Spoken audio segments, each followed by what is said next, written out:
faut savoir que si maintenant Akadosh Baruch Hu nous a donné ces choses-là et cette échelle de valeur, ça veut dire que n'importe qui peut y arriver. On peut toucher à l'argent, on peut toucher à tout. Il n'y a rien qui est interdit dans la Torah. Seulement, la seule chose, c'est qu'Akadosh Baruch Hu a dit attention, tu peux toucher à tout, mais pas n'importe comment, pas n'importe où, pas avec n'importe qui, pas dans n'importe quelle circonstance. C'est comment arriver à développer maintenant des envies à l'intérieur de nous qui vont nous permettre de nous dépasser.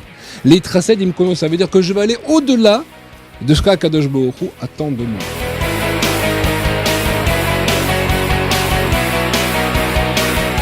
Ce qu'attend Akadosh Baruch Hu de nous, c'est le rôle pour lequel il nous a fait venir dans ce monde. C'est pour faire quoi?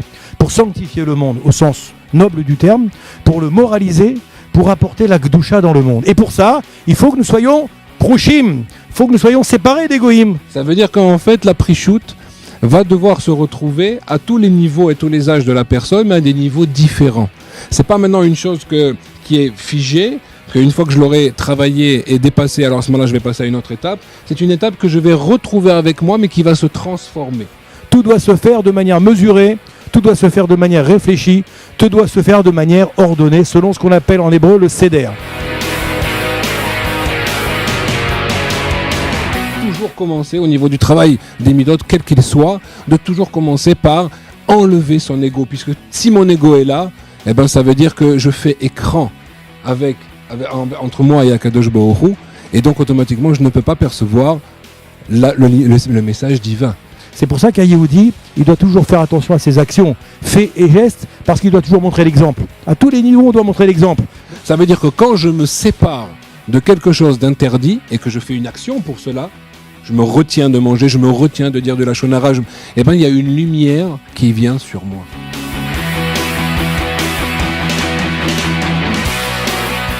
Le fait même d'être parouche va me permettre d'aboutir à des notions, à des grandeurs auxquelles on ne pourrait pas toucher du doigt, voire même vivre, si on n'avait pas fait ce travail préalable. Déjà, commencer à respecter autrui, que ce soit ses parents, ses frères, ses sœurs, ses tantes, ses oncles, ses cousins, ses cousines, ses relations de travail, ses relations à la synagogue. Il faut commencer par se conduire d'une manière irréprochable par rapport à autrui. Et plus on retiendra nos yeux, et ben plus on appréciera notre épouse. La même chose pour une femme. Moins elle montrera maintenant son corps, et ben plus son époux l'aimera.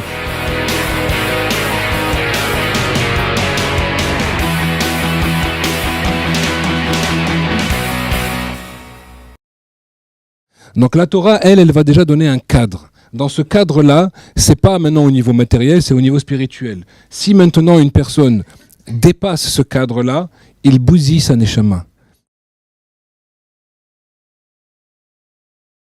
Alors le sujet qui a été choisi ce soir par Shimshon, c'est un sujet particulièrement difficile. Vous avez vu sur l'affiche, c'est le sujet, il a un petit peu finalement repris. Initialement, il nous a demandé de traiter d'un sujet qui est en rapport avec les différentes midot qu'un homme doit travailler pendant sa vie, et que le Ramchal, on va en parler tout à l'heure, Rabbi Moshe Luzzatto, a longuement présenté dans son fameux ouvrage Mesilat Yesharim, d'accord, les degrés de progression spirituelle qu'un homme doit emprunter pendant la durée de sa vie dans ce monde. Et ce soir, il s'est arrêté sur une étape particulière qui s'appelle l'étape de la prichout. Alors, Rav Kadosh, si je ne me trompe pas, je crois que c'est la 4e étape. On va y revenir tout à l'heure. L'étape de la prichout qu'on appelle en français la 16. La 16, l'ascétisme, d'accord. Et en vérité, Shimshon, pour faire en sorte qu'il y ait quand même du monde qui vienne ce soir à la conférence, il a renommé cette conférence « Tendre vers la perfection ». D'accord ? Tendre vers la perfection. Alors c'est vrai que moi initialement j'étais parti sur la prichout, et ensuite quand j'ai vu l'affiche Tendre vers la perfection, je suis parti sur ce sujet de la perfection. La perfection qui en hébreu est un petit peu différent peut-être que la prichout qui est la 16, l'ascétisme, puisque la perfection en hébreu on peut traduire par la shlemut, la plénitude également. D'accord ?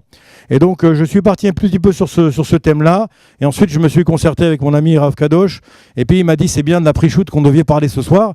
Alors Baruch Hashem, on va rester sur ce sujet.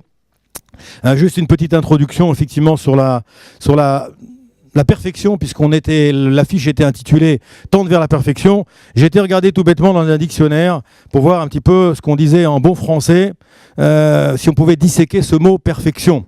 Alors, le perfection, lorsqu'on le regarde dans le dictionnaire, dans Wikipédia, il nous dit la perfection caractérise un être ou un objet idéal, c'est-à-dire qui réunit toutes les qualités et qui n'a pas de défaut. D'accord ? Également, lorsqu'on continue un petit peu dans l'étymologie de ce mot, on voit que l'étymologie nous dit que le mot perfection, il vient du verbe latin qui veut dire perficio, dans lequel ficio est la forme du verbe qui vient de facio, qui veut dire faire. Faire en français, d'accord ? Faire. Et le préfixe per, perfectio, d'accord ? Qui vient en vérité et qui nous traduit l'idée d'une action menée jusqu'au bout. Et là, on arrive à cette idée, effectivement, telle qu'on connaît le mot perfection, c'est-à-dire que parfait, c'est donc ce qui est fait jusqu'au bout, totalement. Ça, c'est la définition en bon français de dictionnaire de Wikipédia. C'est vrai que dans la Torah, nos Chachamim, la perfection, si on devait trouver un mot comme ça en correspondance, eh bien ce serait la notion de shlemut. Dans shlemut, effectivement, on va trouver une notion que tout le monde connaît, qui est la notion de shalom. Shalem, shalom, shalem en hébreu, ça veut dire quelqu'un qui est complet, quelqu'un qui est abouti, quelqu'un qui est accompli. On dit qu'il est shalem. Quelqu'un qui est également en paix avec lui-même, ou en paix avec autrui, ou en paix avec Akadosh Baruch Hu. C'est les trois directions du shalom qui me sont chères et que souvent je reprends dans les différentes conférences. On a l'occasion d'intervenir. La direction du shalom doit se faire dans les trois directions. D'abord, je dois être en shalom vis-à-vis de moi-même, shalem vis-à-vis de moi-même, en shalom vis-à-vis d'autrui. Et alors, si j'ai passé ces deux directions, nous disent les Chachamim, j'aurai peut-être une chance d'être en shalom avec Akadosh Baruch Hu. C'est la troisième direction. Okay ? Donc, en vérité, on va commencer un petit peu pour rester sur cette idée quelques minutes, avant de donner la parole à Rav Kadosh, qui rentrera dans le sujet de la prichout. Je voulais un petit peu, pour vous réveiller, reprendre ici une définition du Chazon Ish, qui est un petit peu difficile. Je vais peut-être en choquer certains en prenant cette définition du Chazon Ish. Le Chazon Ish était un des grands maîtres de la dernière génération. Et il y a une biographie qui a été faite de toute sa vie. Et en fait, dans cette biographie, il se trouve qu'il aborde pendant quelques pages cette notion de shlemut, cette notion de perfection. Et en vérité, le Chazon Ish aborde cette notion d'une manière tout à fait particulière. Il dit comme ça, je reprends en français, j'ai essayé de traduire de manière la plus fidèle possible. Il dit « La simplicité et la vérité sont synonymes au même titre que l'extrémisme et la grandeur. » Retenez bien ce que je dis. Je répète, la simplicité et la vérité sont synonymes au même titre que l'extrémisme et la grandeur. Et le Chazon Ish, que de nous dire, l'extrémisme, c'est la perfection dans un domaine donné.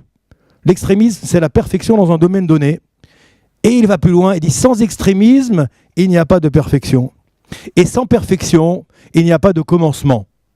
Donc pour le Chazon Ish, une notion extrêmement difficile de nous dire qu'en vérité la perfection finalement c'est l'état abouti, le summum du matzav, de l'endroit dans lequel l'être humain doit arriver dans un domaine donné. Effectivement, on peut reprendre les havdil dans des domaines variés, dans le sport ou dans la musique, d'accord, ou dans les arts. Eh bien effectivement, un artiste accompli, c'est d'une certaine manière un artiste qui est extrémiste. Pourquoi ? Parce qu'il a poussé sa discipline au plus haut niveau, en étant complètement dédié à cette discipline. Si vous allez interroger un grand tennisman, si vous allez interroger un grand violoniste, d'accord, eh bien vous verrez qu'un virtuose, eh bien il vous le dira qu'en vérité toute sa vie n'a été fait que finalement de cette discipline à laquelle il s'est finalement voué corps et âme, toute sa vie. Et d'une certaine manière, dans cette discipline, il a été extrémiste, n'est-ce pas ? Dans le sport, dans la musique, dans les arts, et bien entendu dans la Torah, c'est pareil. Le Havdil ici, le Rav nous explique, le Chazon Ish nous explique que pour monter à un très haut niveau, au niveau spirituel, et atteindre des sommets élevés, et atteindre peut-être le but qu'Akadosh Baruch Hu a fixé pour l'être humain dans ce monde, eh bien, il faut être d'une certaine manière extrémiste, au bon sens, dans le bon sens du terme, dans le bon sens, dans le sens positif du terme. Et il nous dit ici, le cheminement dès le départ doit être fait de remise en question perpétuelle. Ça veut dire que la vie, en vérité, on doit travailler et travailler et travailler pour chaque jour, chaque seconde, chaque minute, se remettre en question et avancer, se dire qu'est-ce que j'ai bien fait, qu'est-ce que j'ai pas bien fait, comment je peux progresser, comment je peux améliorer, comment je peux rectifier. Et il nous dit ici la plénitude, donc cette shlemut, cette perfection, c'est une recherche opiniâtre et une rigueur sans compromis. Enfin, pour terminer, il nous dit quelque chose ici qui est très intéressant. Il dit, le Chazon Ish, il a dit souvent, j'ai entendu des cercles se glorifier comme ça autour de moi, de ne pas être extrémiste. Moi, je ne suis pas extrémiste. Chas v'shalom, je ne suis pas extrémiste. Tout en se targuant d'être des juifs fidèles à la Torah, aux mitzvot. Je fais la Torah, je fais les mitzvot, mais je ne suis pas extrémiste. Et ici, le Chazon Ish a dit, partant d'un point de vue purement logique, nous nous permettons d'affirmer qu'il est impossible, lorsqu'on aime la sagesse, d'aimer le peu de sagesse et de haïr une sagesse plus élevée. C'est-à-dire que des fois, quand on est dans un certain degré de pratique au niveau de la Torah et des mitzvot, on ne supporte pas que des gens soient à un degré de pratique plus élevé, plus avancé. Ça nous énerve. Alors qu'est-ce qu'on dit tout de suite? Celui-là, il est extrémiste. Celle-là, elle est extrémiste. N'est-ce pas? Pourquoi? Parce qu'en vérité, il n'est pas au même niveau de pratique que moi. Et le Chazon Ish, je lui dis, c'est pas logique. Comment je peux aimer un petit peu de sagesse et haïr maintenant quand il y a plus de sagesse, n'est-ce pas? Et là, on est bien entendu dans le cœur de ce sujet très intéressant, qui est le titre de notre conférence de ce soir, tendre vers la perfection. En vérité, c'est le travail de toute une vie d'arriver justement à progresser comme ça. Et ce soir, le Ramchal va nous y aider. Et donc, je voudrais maintenant, pour passer peut-être sur le sujet, comme je l'ai dit tout à l'heure, qui est en rapport de toute façon avec la perfection, parce que la shlemut, la prichout, la perfection et l'ascétisme, ce sont des sujets qui sont extrêmement connexes. Et je vais donner la parole à Rav Kadosh pour qu'il puisse continuer cet exposé. Merci et bonsoir à tous. Merci Rav Eliaou. Alors, pour commencer, je voudrais déjà peut-être vous faire une petite introduction pour savoir où se situe cet attribut, cette mida-là de Prichout. Je ne vais pas utiliser le mot ascétisme parce qu'il est très péjoratif et très mal approprié par rapport à la grandeur à laquelle il correspond au niveau de la Torah, alors que puis il a une connotation chrétienne en fait qui est assez péjorative. Donc on va garder le mot Prichout.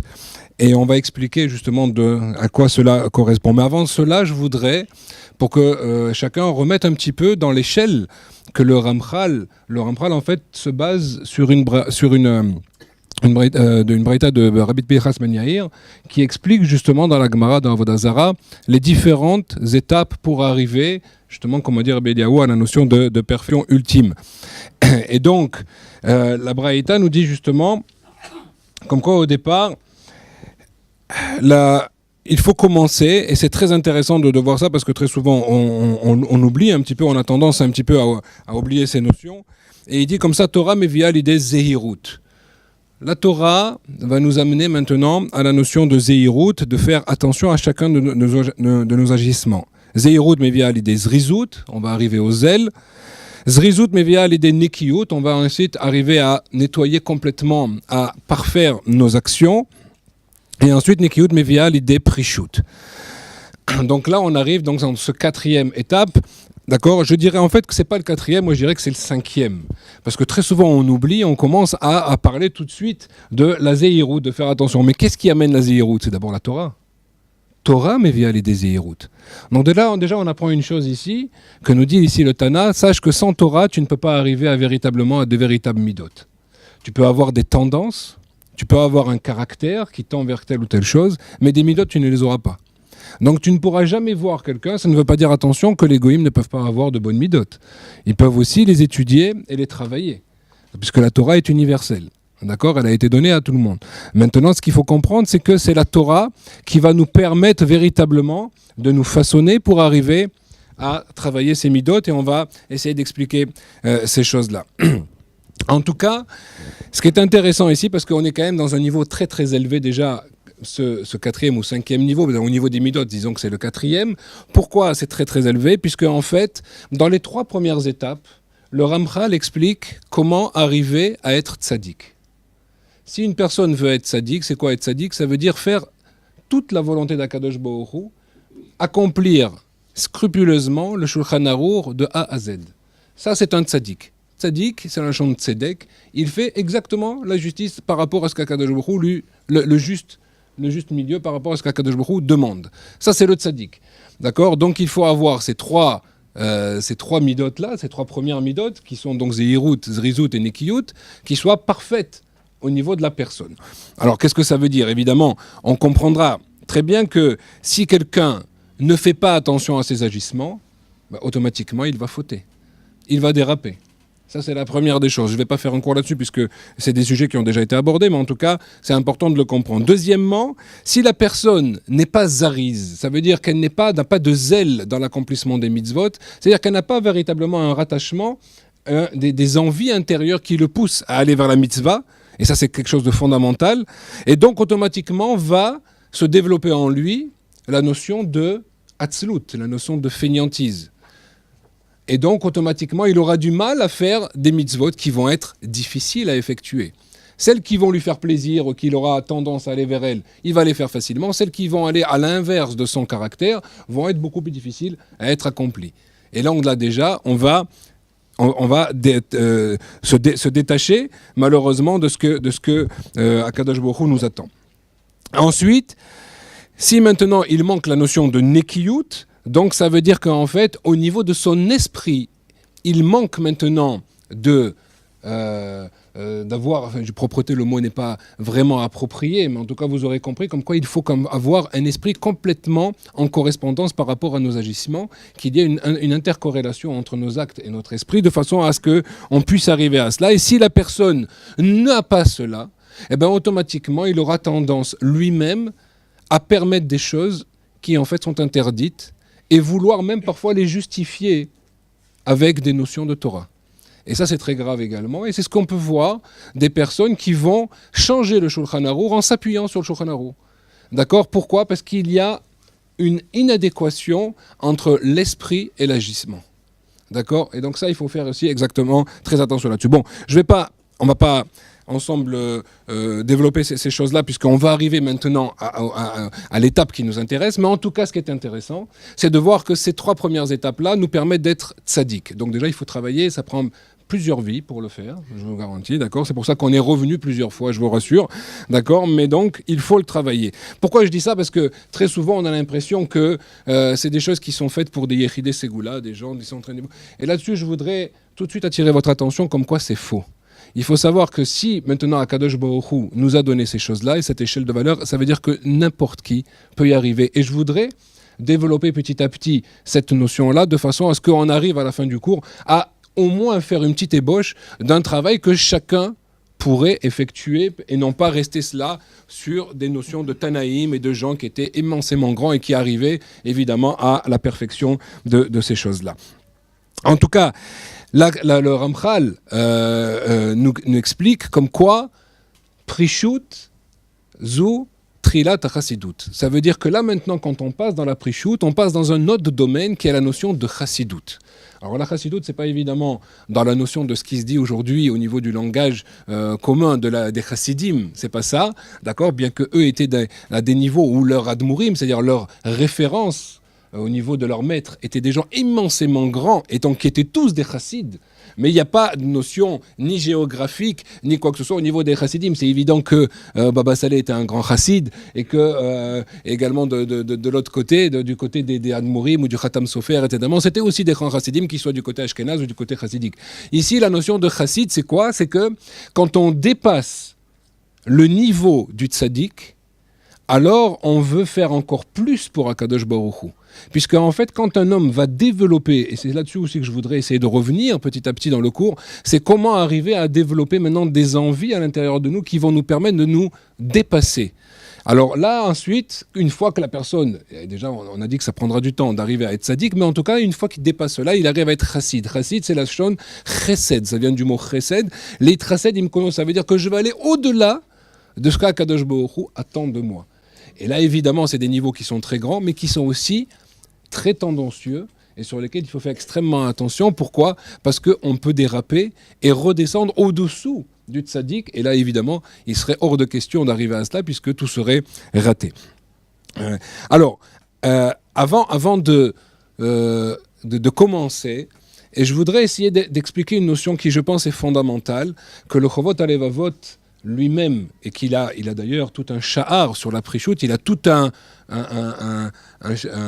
c'est pas un chapitre, il a 7 chapitres sur la notion de Prishut, ce qu'il développe. Il développe avec ça, avec une autre notion. Il faut savoir que déjà, le Chovot HaLevavot, c'est 700 ans avant le Ramchal, donc c'est quand même avant Rashi, pour vous dire un petit peu, c'est vraiment les premiers, c'est ceux qui ont fait un petit peu le lien entre les Sboraïm et les Rishonim. Donc c'est des gens qui étaient immensément grands. Et il explique ça d'une autre façon qui serait trop longue à expliquer sur un cours, mais en tout cas, il donne une notion qui est fondamentale et je crois que chacun se doit de réfléchir à cela. Et je voudrais pour cela poser une question. Et la réponse à cette question est fondamentale parce que c'est elle qui va engendrer des changements dans chacune de nos actions. Tout le monde sait que l'homme est fait d'une combinaison d'une âme et d'un corps.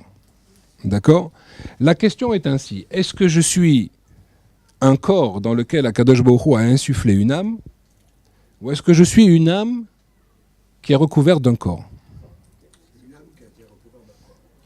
Alors, vous voyez déjà, je vois qu'il y a des polémiques. Déjà, il y en a qui disent comme ça, il y en a qui disent comme ça. C'est normal. Quand il y a 2 juifs, il y a 3 avis. Mais en tout cas... Alors, c'est fondamental de savoir répondre à cette question, parce que si on ne sait pas répondre à cette question, on ne sait pas s'identifier. Or, si je ne sais pas m'identifier, comment je peux commencer à faire quoi que ce soit, puisque je ne sais pas moi-même qui suis-je véritablement ? Donc, il y a une conséquence dans chacun de nos agissements par rapport à cette question. Le Chovot HaLevavot insiste sur ces notions, et qui sont fondamentales, et la réponse, je la dirai rapidement parce que sinon rien que cette question-là prendrait un cours en soi, mais en tout cas, la réponse est évidemment comme quoi nous ne sommes qu'une âme. Le corps n'est qu'un moyen pour arriver à remplir la mission pour laquelle nous sommes venus dans ce monde. Mais une personne qui s'identifierait à son corps ne pourra pas travailler ses midotes véritablement. Il faut le savoir. Pourquoi ? Parce que tout le but va être d'un juif de se rattacher à Kadosh Baruch Hu au maximum, et ce rattachement se fera par rapport à la façon dont il va réussir à faire parler son âme, à dévoiler son âme dans ce monde. Quand il arrivera à le faire à son maximum, il arrivera à la fois à monter de niveau et à la fois dévoiler Hachem dans ce monde au niveau le plus grand qu'il puisse. Ça, c'est le but du juif. Tout le reste, c'est le moyen. Et ça, c'est aussi une question que les gens se posent, c'est-à-dire quel est le but d'un juif ? Alors ils vont vous dire, non, mais il faut faire des tfilotes, il faut faire la Torah, il faut étudier la Torah, il faut, etc. Il faut faire les mitzvot, d'accord ? Et là-dessus, je répondrai, c'est faux. Et pourquoi c'est faux ? Je vais choquer certaines personnes, parce que ce n'est pas le but, c'est le moyen. C'est vrai que c'est le seul moyen, et que sans Torah ou mitzvot, la personne ne peut pas arriver, d'accord, à quoi que ce soit, mais il faut savoir que le but, c'est de se rattacher à Kadosh Baruch Hu, et ce rattachement se fera au niveau de son âme, et qui ensuite, s'il arrive à certains niveaux, pourra suivre avec le corps, comme certains sont arrivés à des niveaux extrêmement élevés, mais en tout cas, le but, c'est au niveau de son âme, et les moyens pour arriver à cela, c'est effectivement Torah, mitzvot, tfilah, etc., et que sans cela, on ne peut pas y arriver. Et c'est fondamental de comprendre cela, pourquoi ? Parce que tant que je m'identifie avec mon corps, alors j'ai automatiquement un rattachement à la matière qui est sans fin. Or, tout le but de ces mitzvot-là va être justement de se détacher de la matière. La notion de prishut, c'est la notion, si on regardait bien au niveau d'étymologie, comme a commencé Rabbi Eliyahu au départ, c'est que vous savez que les lettres sont fondamentales en hébreu, et parash, qui est donc la notion, la racine du mot prishut, parash, ce sont les mêmes lettres que pshara, ce sont les mêmes lettres aussi que saraf. Ça veut dire quoi ? Ça veut dire que pour arriver à se séparer, il va falloir brûler, entre guillemets, plusieurs possibilités pour en choisir une autre. Puisqu'on était dans la paracha de Kedushim, Haremot Kedushim, Kedushim tiyu, Naba nous dit Chazal, Prushim tiyu. Vous devez vous séparer. La notion de Kedusha, puisqu'on va voir dans les 3 étapes qui suivent, d'accord, il va y avoir Prishut et ensuite Tahara, Chassidut, et ensuite on va arriver à la Kedusha dans l'ordre de ce que le Ramchal nous donne. C'est quoi la notion de Kedusha ? Asher kideshanu mitzvotav. C'est quelque chose de fondamental. C'est quoi la kedusha? La kedusha, c'est se séparer pour se rattacher à une chose unique. C'est ça la notion de kedusha. Il faut se séparer d'une multiplicité de choses pour uniquement ensuite canaliser sur une seule. Quelqu'un qui se marie, par quoi il commence? Par des kiddushin. C'est quoi des kiddushin? Je me sépare de toutes les femmes pour me consacrer à une seule. Nous dit Akadosh Baruch Hu, Kiddushim tiyu ki kadoshani. Je vous demande de vous séparer maintenant de toutes les divinités, de toutes les notions fausses d'idolâtrie pour vous consacrer uniquement à Akadosh Baruch Hu. Ça, c'est la notion de Kedusha. Et donc, la notion de Prishut va être le départ. On verra ensuite encore comment, par la suite, comment arriver à ces choses-là. Mais d'abord, au niveau de la définition, je pense que c'est fondamental de comprendre où est-ce que l'on est, où est-ce que l'on va. D'accord? Donc, la notion de Prishut, ici, c'est véritablement d'arriver à se séparer de certaines choses qui nous empêchent d'arriver à des niveaux supérieurs.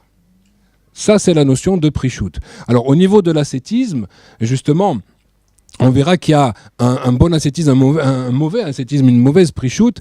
On verra ça plus tard dans le cours. Mais en tout cas, à partir du moment où on a réussi à se définir véritablement et à comprendre par rapport à la question que j'ai posée initialement, comme quoi je suis une âme. Cette âme-là, dans son essence, ne recherche que le rattachement à Dieu. Si je n'ai pas maintenant, si je ne brûle pas à l'intérieur de moi, comme on voit comment les sages, ils avaient cette notion de feu, et qui est repris maintes fois, que ce soit au niveau de la Torah, mais que ce soit également au niveau de leurs agissements. Ce feu-là qui brûlait à l'intérieur d'eux, c'est quoi? C'était en fait leur âme avec laquelle ils avaient réussi à se mettre véritablement en communication, de façon à ce qu'elle se dévoile, et donc elle se veuille maintenant arriver à tous ces niveaux-là. Mais tant que je reste maintenant dans une notion corporelle, une notion de matière, eh ben c'est quelque chose qui va au contraire, me ramener vers le bas, me ramener vers la terre et qui va m'empêcher d'arriver à ces niveaux-là élevés. Alors on verra, Bezat Hashem, ensemble plus tard, comment arriver à ces notions, c'est fondamental, d'accord? Mais en tout cas, je pense qu'il était nécessaire d'abord de définir, parce que quand je définis maintenant qui je suis véritablement, eh ben je me rends compte que si je suis cette âme-là, et que cette âme-là, comme nous dit le Baal Shem Tov, c'est Chelek Elokam Ima'al, ça veut dire qu'elle n'a pas de limite. Alors je vais comprendre une chose qui est également fondamentale, c'est qu'en fait, si Akadosh Baruch Hu m'a créé cette âme-là, et cette âme-là il y a une partie donc qui est divine à l'intérieur de moi, ça veut dire qu'elle n'a pas de limite. Et donc ça veut dire quoi? Ça veut dire que toutes ces midotes se trouvent à l'intérieur de moi. Je vais peut-être étonner certains, les gens, mais tout ce que je vous dis, vous pourrez le retrouver également dans le Chovot Elevavot sur ces notions. C'est quelque chose de fondamental et c'est un chidouche qu'il faut véritablement intégrer. C'est que quand je veux arriver à des midotes, alors je vais parler de Rabbi Shimon Bar Yochai, on va parler de Rabbi Akiva, etc. Mais ces gens-là, ils sont à des années-lumière de moi. Comment je vais arriver à quoi que ce soit maintenant si je sais que ces gens-là, ils étaient dans un autre siècle, ils avaient d'autres notions, des notions de Torah, notions de Gdusha, etc., qui n'ont rien à voir avec moi. Comment est-ce que je vais arriver à quoi que ce soit là-dessus? Et bien tout ça, en fait, c'est pourquoi? C'est parce qu'on cette erreur, elle vient du fait que j'identifie mon corps avec maintenant celui de Rabbi Akiva, alors on n'a rien à voir ensemble. Mais si je sais que l'âme, elle vient du même accord, de la même source, du même vivier, ça veut dire qu'à l'intérieur de moi, j'ai également le même potentiel qu'un Rabbi Akiva. Alors c'est vrai que la génération est différente, c'est vrai que la matière est différente. Aujourd'hui, on n'est pas dans les mêmes luttes, mais peu importe, l'objectif est le même. Mais si je sais qu'en fait, en moi, j'ai tout ce potentiel, et que toutes ces bonnes midotes se trouvent en moi, c'est beaucoup plus facile, et retenez ça, c'est beaucoup plus facile de trouver quelque chose qui est en moi que d'aller le chercher à l'extérieur. Parce que le chercher à l'extérieur, il va falloir très souvent me donner ou m'imaginer, essayer de faire maintenant ce pont-là avec des personnes ou avec des midotes qui sont complètement extérieures à moi. C'est faux. De la même façon que la Torah, et que vous savez qu'un juif étudie toute la Torah quand il est dans le ventre de sa mère, d'accord, et c'est uniquement quand il sort du ventre de sa mère qu'on le fait oublier. Entre parenthèses, il y a quelques années, il y a un petit bébé qu'on a oublié de le faire oublier. D'accord, et il savait toute la Torah.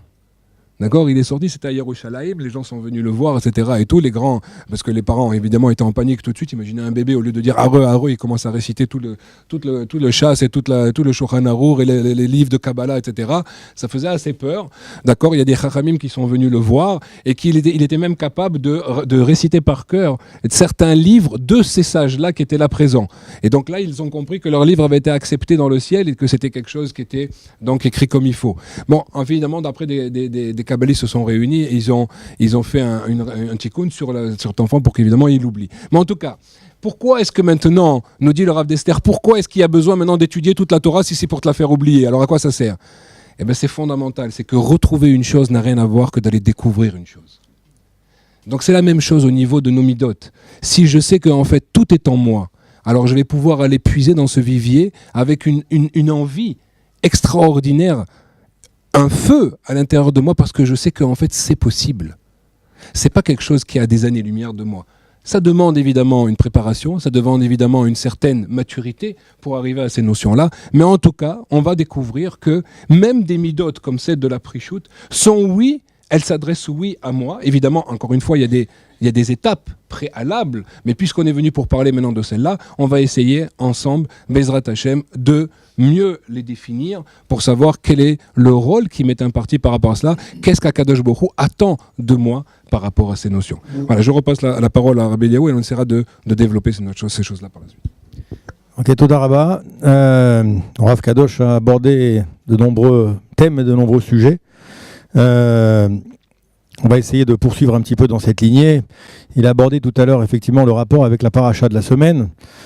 C'est vrai que c'est certainement pas un hasard si vous avez choisi de nous faire venir, où nous venons de lire, au moment où nous venons de lire la paracha Cheremot Kedoshim, où dans cette paracha de Kedoshim, effectivement, on a cette notion effectivement de prichut, de séparation, puisque le premier Rashi, si vous avez regardé, qui est attaché à cette paracha de Kedoshim, comme a commencé à le dire Rav Kadosh, et vous, Perushim, min ha'arayot ou min ha'avera.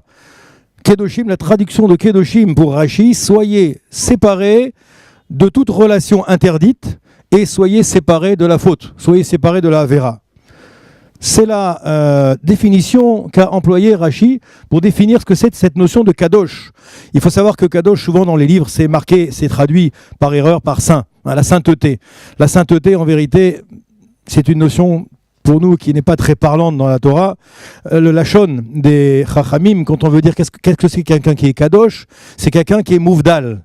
Mazé Mouvdal, vous savez tous, vous faites tous la Havdalah le samedi soir. La Havdalah, Mouvdal, c'est quelque chose qui sépare un état d'un autre état. On sort du Kodesh pour rentrer dans le Chol, ou on passe du Chol pour passer au Kodesh. Nous sommes Mouvdalim. C'est la raison pour laquelle on fait la Havdalah. Les Havdil, Ben Kodesh le Chol. Eh bien, Rashi nous dit en vérité quelqu'un qui est Kadosh et quelqu'un qui est Mouvdal. On peut dire également que quelqu'un qui est kadosh est quelqu'un qui est consacré, toujours pareil, pour revenir tout à l'heure sur cette notion que j'avais employée en début d'exposé, être consacré à un sujet, être consacré à une tâche, être consacré à un but, eh bien, nos chachamim nous disent, c'est une notion de kedusha. La kedusha, c'est pas la sainteté, c'est la sainteté bien entendu, mais en vérité la vraie définition c'est la séparation. Les Bnei Israël, à toute l'histoire du clan Israël, à chaque fois que nous avons été mélangés aux autres peuples, que nous avons voulu nous mélanger aux autres peuples, ça a été une catastrophe. À chaque fois que nous sommes restés séparés des autres peuples, avec notre identité, avec notre langage, avec nos vêtements, avec nos noms, nos prénoms, nos traditions, nous sommes restés forts. À chaque fois que nous avons lu nous fondre dans la cité, comme on voit malheureusement aujourd'hui, vous lisez des affiches de conférences à Paris ou dans certains endroits, le juif dans la cité. Et il y a beaucoup de conférenciers qui partent du principe que le juif doit se fondre dans la cité. Il doit se mélanger dans la cité. C'est une erreur gravissime, bien entendu. C'est pas de moi. C'est ce que disent les plus grands maîtres de la Torah, que dit au contraire. Le juif, il est fait pour être mouvdal, séparé, kadosh. Kedoshim tiyu, qui kadosh ani, Hashem Elokechem. Parce que moi, même, je suis kadosh. Je suis également séparé du reste du monde. Et effectivement, on voit dans cette notion de Kedusha que Akadosh Baruch Hu nous demande effectivement, il nous dit, et Rashi continue comme ça, il dit quelque chose de très intéressant, soyez séparés des unions interdites, soyez séparés du péché, car tout endroit de la Torah où tu trouves une restriction à propos de l'immoralité, tu trouves obligatoirement la Kedusha. À chaque fois que tu te sépares de la Toum'a, nous dit ici Rashi, c'est le texte de Rashi, juste après tu trouves la Kedusha. Effectivement, Rav Pinkus un très grand Rav qui est contemporain, qui nous a quittés il n'y a pas très longtemps de cela, qui a écrit de nombreux ouvrages. Il a abondamment écrit sur la notion de prishut, la notion de séparation, la notion d'ascétisme, entre guillemets, dans le bon sens du terme. Et il nous dit ici que cette notion de prishut, comment on peut l'acquérir? On peut l'acquérir rak mikoar hakwa akdusha. La prishut, on peut l'acquérir par le kohar, c'est-à-dire par la force de l'akdusha. Cette force cette séparation finalement que nous avons décidé d'intégrer en nous, eh bien nous permet de nous élever spirituellement. À chaque fois qu'un juif, quand je dis juif avec un grand J majuscule, l'homme ou la femme, nous prenons la décision de nous séparer effectivement de tout ce qui peut nous être nuisible, tout ce qui peut être négatif au niveau spirituel et même au niveau physique, eh bien là on commence à parler un petit peu de Kedusha. Ça veut dire que l'antithèse finalement de la Toum'a, bien entendu on sait que c'est la Kedusha, mais ça passe par quoi? Ça passe par le vecteur de la Prishut. Sans Prishut, il ne peut pas y avoir de Kedusha. Et la Kedusha est le Kohar, finalement, qui va nous permettre d'avancer dans cette notion de Prishut. D'ailleurs, le Ramban, le Nachmanide, vous connaissez certainement, il a dit quelque chose de très beau. Il a dit comme ça dans un de ses livres, il a dit, je reprends ici pour vous dire dans les mots, Kadesh atzmecha bemutar lach. Sépare-toi, sanctifie-toi, pour reprendre un terme français, sépare-toi dans ce qui t'est permis. Akadosh Baruch Hu nous a permis de toucher un certain nombre de choses. Si vous voyez par rapport à toutes les autres modes de vie, parce que j'aime pas dire religion c'est un juif, ça veut rien dire. Souvent on dit il est religieux. En vérité c'est un non-sens. Parce qu'un juif, mot religieux ne veut rien dire. Je suis dans un mode de vie, le judaïsme est un mode de vie, n'est pas une religion, n'est-ce pas? Il accompagne ma vie depuis ma naissance, par la Brit Mila pour les hommes, par la domination pour la petite fille, jusqu'au dernier jour lorsqu'on quitte ce monde, par le rituel qu'il y a lorsque la Neshama quitte ce monde, et il y a tout un rituel, et il y a les Shiva, et il y a l'Evaya, et il y a les Shiva, il y a le mois, il y a l'année, etc. Et donc, en vérité, depuis le lever du jour, où je commence Modéani les Fanecha, jusqu'au coucher, la nuit, où lorsque je vais dans mon lit, je vais faire Kiryat Shema à la Mita, la vie est entièrement encadrée par des règles qu'Akadosh Baruch Hu a fixées pour cette machine, ce bolide qu'il a créé, qu'est l'être humain. Et en vérité, de nous expliquer que le judaïsme finalement, eh bien, c'est le seul mode de vie qui permet à l'homme de toucher absolument à tout. Si vous avez remarqué dans la Torah, il n'y a rien qui nous est interdit, tout est permis.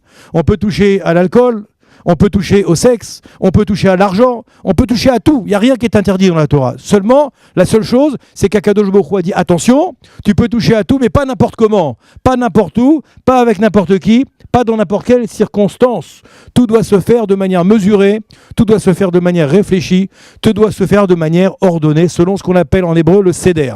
Le seder, c'est-à-dire selon un ordre qui a été prévu par qui? Par Akadosh Baruch Hu. Akadosh Baruch Hu, il a créé une machine extrêmement sophistiquée. Avec cette machine, il a créé quoi? Un mode d'emploi, n'est-ce pas? Sans mode d'emploi, une machine sophistiquée, on ne peut pas l'utiliser. Si maintenant vous achetez, je ne sais pas moi, le dernier iPhone numéro 8, ça n'existe pas, vous arrêtez au 6. D'accord? Disons le 6, SE, X, je ne sais pas, c'est qu'est-ce qui existe en dernière sophistication du iPhone. Eh bien, avant d'ouvrir la boîte, vous avez peur. Vous avez peur parce que vous avez peur de l'abîmer. Alors qu'est-ce que vous faites? Vous prenez le mode d'emploi et vous commencez à compulser le mode d'emploi. Vous avez un ami qui l'a déjà utilisé, qui va vous expliquer comment l'utiliser. Parce qu'on a peur de quoi? On a peur de l'abîmer, de l'esquinter, de faire des mauvaises manipulations.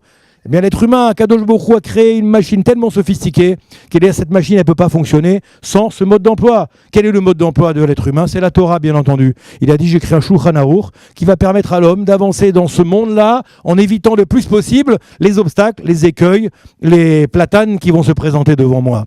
Et c'est ce que nous dit ici, finalement, le Ramban. Il a dit comme ça, quelque chose de très joli, Kadesh atzmecha bemutar lar. Sanctifie-toi dans ce qui t'est permis, même s'il y a des choses qui sont cachères. Je dis, mais c'est cachère, il n'y a pas de problème, je peux le faire, c'est cachère. Il dit, même dans ces choses-là, il faut faire des efforts. Même dans ces choses-là, il faut essayer de s'élever spirituellement, il faut essayer d'aller un petit peu plus loin que ce qu'Akadosh Baruch Hu nous a demandé tout simplement. On raconte une très belle histoire du Maggid Miduvno. Le Maggid Miduvno, c'était un très grand chassid qui, souvent, pour enseigner la Torah, il le faisait à travers des allusions. Et il raconte qu'un jour, comme ça, on raconte l'histoire un jour d'un monsieur. Je vais reprendre l'histoire ici pour pas me tromper. Voilà, Maggid Miduvna, il a dit, Machal Yafé, il a Ashir Echad. Il y avait un homme qui était très riche maintenant, et il habitait dans un village, un petit village, où là-bas, tous les gens, c'était des gens qui étaient pshutim, des gens qui étaient simples. C'est pas des gens qui avaient eu beaucoup d'érudition, beaucoup d'éducation, des gens qui étaient simples. Et lui, c'était un monsieur très riche. Et maintenant, voilà qu'il devait marier sa fille unique. il avait une fille unique qui devait marier. Alors il s'est dit, qu'est-ce que je vais faire maintenant? Je ne vais pas pouvoir choisir un khatan dans le village, parce que dans le village, il n'y a pas de personnage qui soit à la hauteur, au standing de ma fille. Alors il faut maintenant qu'on aille chercher une jeune fille pour ce khatan. Qu'est-ce qu'il a fait? Il a pris sa voiture, il a fait quelques kilomètres, il est parti très loin dans une très grande yeshiva. Il a été dans cette yeshiva Gdola, vers Rosh Yeshiva Bacharlo et Amoufrar chez Betalmidav. Et vous avez compris, qu'est-ce qu'il a fait le Rosh Yeshiva? Il a choisi pour ce monsieur le meilleur des élèves qui existaient dans la yeshiva, la fine fleur de la yeshiva, un Talmid Chacham Atsum, il a choisi pour cette jeune fille. Alors maintenant ils sont rentrés, bras dessus, bien entendu, il a parlé. Est-ce que tu veux te marier avec ma fille? Voilà, ça va se passer comme si, elle était très belle, bien entendu, fille de papa, maman très riche, etc. Elle avait toutes les qualités pour se marier avec ce bachour. Elle a dit d'accord, j'accepte de venir avec vous. Elle est partie maintenant, voilà, avec lui. Et non, c'est le khatan, excusez-moi, le bachour qui est parti maintenant pour se marier avec sa fille. Et ici, il nous dit maintenant, une fois que le mariage a eu lieu, c'était un magnifique mariage, il y avait 3 orchestres, il y avait tout ce qu'il fallait, le traiteur, il y avait les photographes, il y avait 4 caméramans comme on a ce soir, Baruch Hashem, avec nous. Il y avait tout ce qu'il fallait. Ils ont fait un mariage extraordinaire. Le problème, qu'est-ce qui s'est passé? Il faut savoir que ce jeune homme, avant de se marier, il étudiait constamment, nuit et jour, il étudiait à la yeshiva. C'était le meilleur élève de toute la yeshiva. Une fois qu'il s'est marié, qu'est-ce qui s'est passé? Il était maintenant au village. Au village, il a étudié 2 heures par jour. Et au bout de 2 heures par jour, il allait maintenant vaquer à d'autres occupations. Il allait à la pêche, il allait à la chasse, il allait faire visiter, s'amuser avec les gens du village. Mais il étudiait quand même tous les jours, il avait une kviout, mais 2 heures, 3 heures, il s'arrêtait. Alors maintenant le papa, après quelques semaines, il a vu le manège, il a été le voir, il lui a dit, dis-moi, je ne comprends pas. Avant que tu te maries, quand je t'ai choisi à la yeshiva, t'étudiais nuit et jour. T'étais un bachour yeshiva, t'étais le Talmid Chacham de la yeshiva, le meilleur. Maintenant, je vois que dans ce petit village où tu es venu, tu t'es marié avec ma fille, t'étudies 2 heures par jour, ça te suffit. Et maintenant, tu vas vaquer à tout un ensemble d'activités que tu ne faisais pas avant. Pourquoi? Il a dit, c'est très simple, mon cher beau-papa, d'accord? Il a dit, maintenant, je suis arrivé dans ce village, j'ai vu que les gens, ils n'étudiaient pas du tout. Ils n'étudiaient pas du tout. Alors, qu'est-ce qui s'est passé? Moi, je me suis mis à étudier. En étudiant 2 heures par jour ou 3 heures par jour, je passe pour un rabbi, un chassid. Parce que déjà, en étudiant 2 heures par jour, je fais plus que chacun des villageois ne fait, parce qu'ici, personne n'étudie. Quand ils étudient une fois par mois, ou une fois tous les 2 mois, une fois tous les 3 mois, c'est déjà beaucoup. Alors il a dit, le beau papa, il a dit, mais écoute, ça ne fonctionne pas comme ça. Moi, je t'ai choisi. Je t'ai choisi parce que tu étais un Talmid Chacham, tu étudies toute la journée, tu allais te marier avec ma fille, tu allais continuer comme ça. Donc là, tu ne respectes pas les règles du contrat. Bien entendu, c'est une image que Rav Pinkus, que le Maguin de Duvno nous explique ici, pour nous dire qu'en vérité, nous sommes pareils. C'est marqué qu'Akadosh Baruch Hu, il a choisi pour nous d'être prochim, mina harayot ou mina avera, d'être séparés des fautes, d'être séparés des relations interdites. Pourquoi? Ve'atem tiyuli mamlechet kohanim, ve'goy kadosh. Nous sommes un peuple de prêtres. Nous sommes un peuple vrai. Oui, monsieur Ben Simon, tu n'es pas Ben Simon. En fait, tu es un Cohen. Tu n'es pas Ben Simon. Monsieur Malé, vous n'êtes pas Malé ce soir, je vous l'apprends. Je vous fais un grand chidouche. Vous êtes un Cohen en vérité. Monsieur Soufir également, mesdames également. Nous sommes tous des Kohanim. Mamlechet Kohanim, Vegoy Kadosh. Ce qu'attend Akadosh Baruch Hu de nous, c'est le rôle pour lequel il nous a fait venir dans ce monde. C'est pour faire quoi? Pour sanctifier le monde au sens noble du terme, pour le moraliser, pour apporter la Gdusha dans le monde. Et pour ça, il faut que nous soyons prochim, il faut que nous soyons séparés des goïms. Parce que maintenant, si on se mélange avec tout le monde, eh bien, qu'est-ce qui va se passer? On va devenir comme les autres. Et si on devient comme les autres, on passe à côté de la mission pour laquelle Akadosh Baruch Hu nous a choisis. Il y a des gens, je vois des gens autour de moi qui me disent, moi, Eliaou, je m'éclate dans mon travail. Je m'éclate dans mon travail. Je travaille 15 heures par jour, et si je pouvais travailler encore plus, 20 heures par jour, je le ferais parce que je m'éclate dans mon travail. Mais je lui dis à celui-là, tu n'as pas compris que ce n'est pas la mission pour laquelle tu es venu dans ce monde. Akadosh Baruch Hu, il a donné une mission à des gens. Ils sont là pour s'éclater dans le travail. Ils sont là pour s'éclater dans le chol. Nous sommes là pour nous éclater dans quoi? Dans la Gdusha, dans la Prichout justement. Parce que plus nous sommes Prushim, plus nous allons monter, plus nous allons nous élever. C'est la raison pour laquelle Yaakov Avinu, vous savez, lorsque maintenant Yosef Hatzadik a voulu le faire descendre d'Égypte pour le faire venir, maintenant il y avait la famine, pour le faire descendre, pour le faire venir en Égypte, excusez-moi. Maintenant, lui, il était vice-roi d'Égypte, vous imaginez. Il avait les comptes en banque qui étaient bien remplis. Il a dit, papa, viens avec moi, t'inquiète pas, tout ce que tu veux, je vais pouvoir te le payer. Tu veux une villa, 2 villas, 3 villas, 4 villas, tu veux un bateau, tu veux un yacht, tu veux tout ce que tu veux, je te paye tout ce que tu veux. Qu'est-ce qu'a dit Yaakov Avinu? Il dit non mon fils, moi je veux rien. Je veux juste que tu me mettes un endroit où je sois séparé des autres, séparé des goïms, séparé des Égyptiens, et surtout un endroit où il y a quoi? Où il y a une yeshiva, où il y a un Beth Midrash, où il y a une macolette cachère, où il y a une école juive, où il y a une synagogue comme ici, Baruch Hashem, une belle synagogue où on peut étudier, prier comme il faut. C'était le souci de Yaakov Avinu. C'était pas de savoir si ça allait devenir un businessman ou quelqu'un de grand dans ce monde, sur la mazée. Il a dit non, au contraire, je veux garder mes différences, parce que mes différences, ce sont mes forces. Si je deviens comme les autres, alors malheureusement, je me perds. Je me perds dans la cité. Et malheureusement, pour revenir un petit peu à ces conférences, le juif dans la cité, le juif dans se fond dans la cité, c'est une hérésie. Parce qu'en vérité, le juif, quand il se fond dans la cité, il se perd dans la cité. Il se perd dans la cité et au bout de quelques générations, eh bien malheureusement, on voit qu'il ne reste quasiment plus rien du Mékor. Du Mékor, pourquoi? Parce qu'effectivement, ça demande des efforts d'être prochim. Ça demande des efforts, c'est pas facile. C'est pour ça que Prouchim, la prichout, souvent, on traduit par l'ascétisme. J'ai dit tout à l'heure ce mot-là. Je suis resté sur la définition. J'ai été voir qu'est-ce qu'il disait également le Wikipédia pour l'ascétisme. Il dit comme ça, l'ascétisme ou l'ascèse est une discipline volontaire du corps et de l'esprit cherchant à tendre vers une perfection. Jusque-là, tout va bien. Tout va bien. Mais là où ça commence à aller mal, par une forme de renoncement ou d'abnégation. L'ascétisme désigne une vie sobre et sans superflu qui vise à la fois la santé et le bien-être optimal et la conscience de ce qui est essentiel.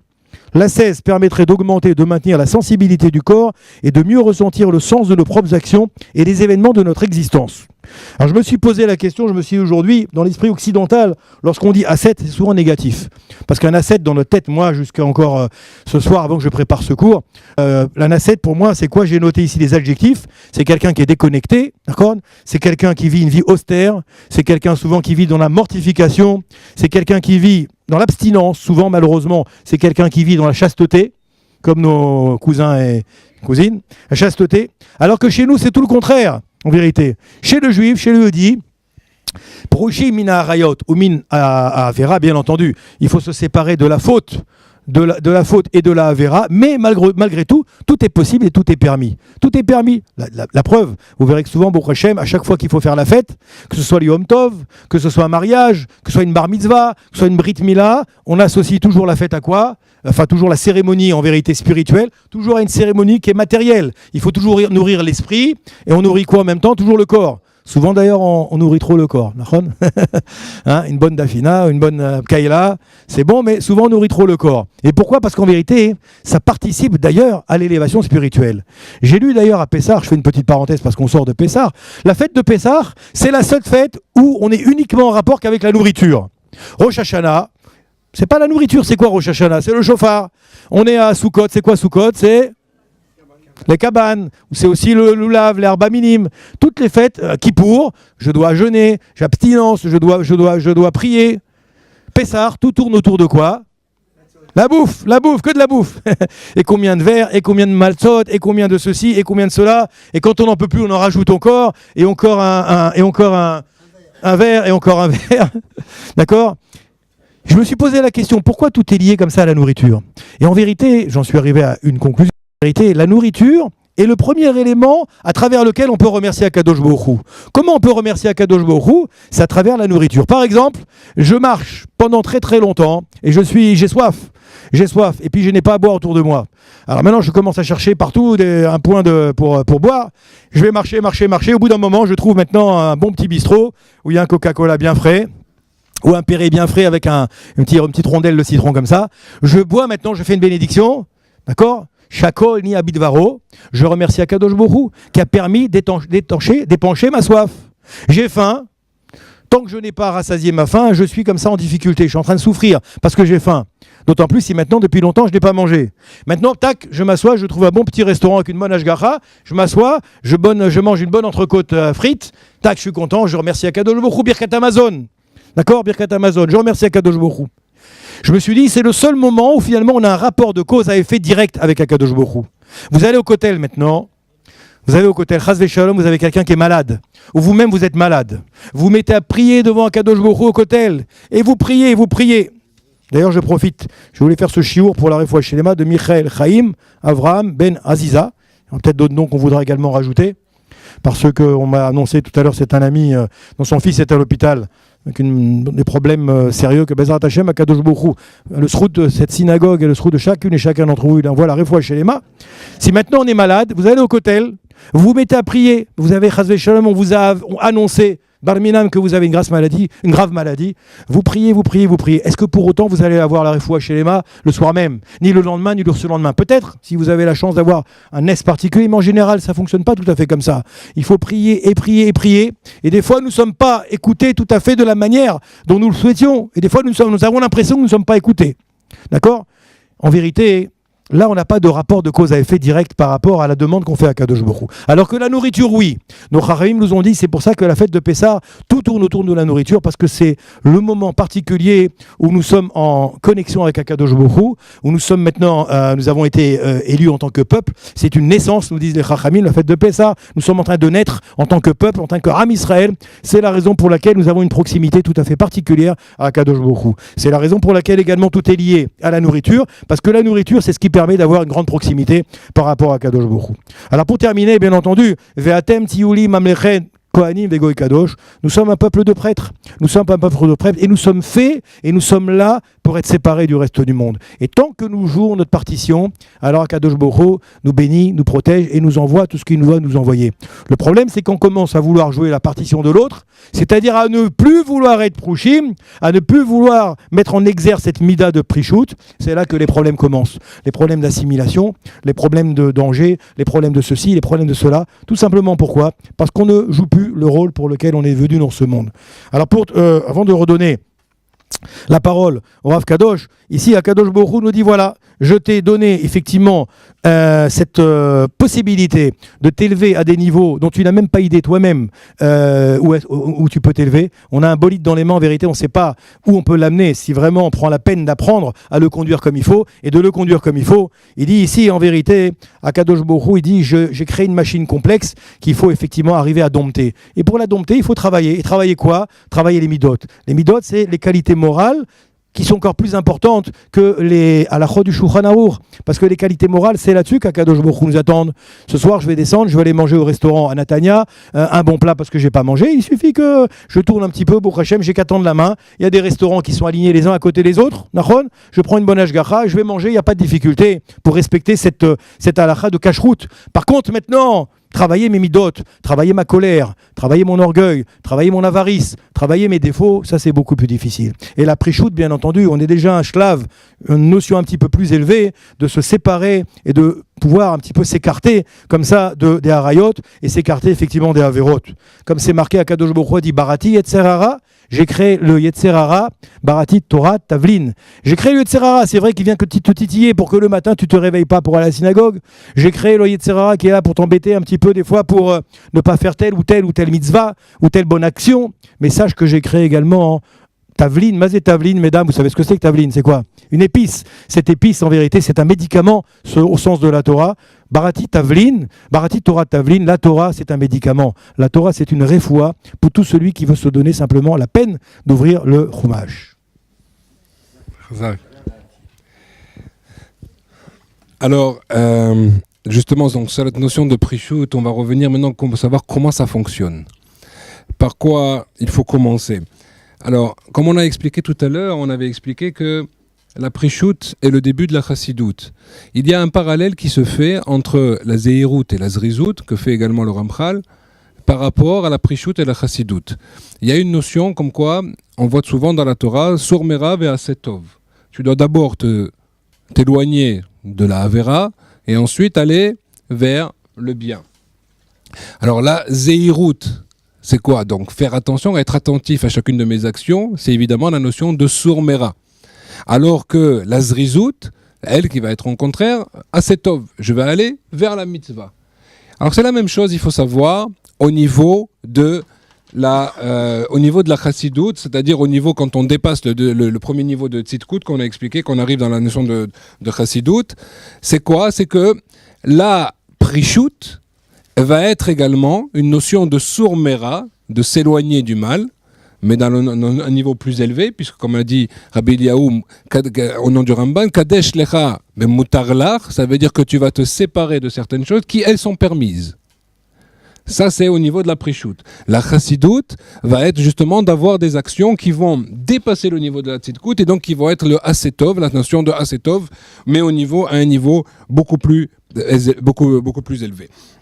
Alors, il faut savoir que la Prichut, elle, est une mida qui ne ressemble pas aux autres, puisque en fait, dans ce fameux Soulam, cette fameuse échelle qui est donnée au niveau des midot que le Ramchal donne, eh ben, il faut savoir que quand on a passé une étape, on passe à la suivante. Alors évidemment, il ne faudra pas perdre ce que l'on a fait avant, puisque quelqu'un qui aurait perdu maintenant le bénéfice de ce qu'il a sur lequel il a travaillé, donc évidemment, il va pas pouvoir monter. Mais en tout cas, ce sont des choses que l'on laisse tomber. Alors que la Prichut, elle, c'est un moyen. D'accord, après shoot, mais via l'idée Tahara midei Chassidut, elle va être un moyen qu'on ne va pas laisser tomber, qui va changer.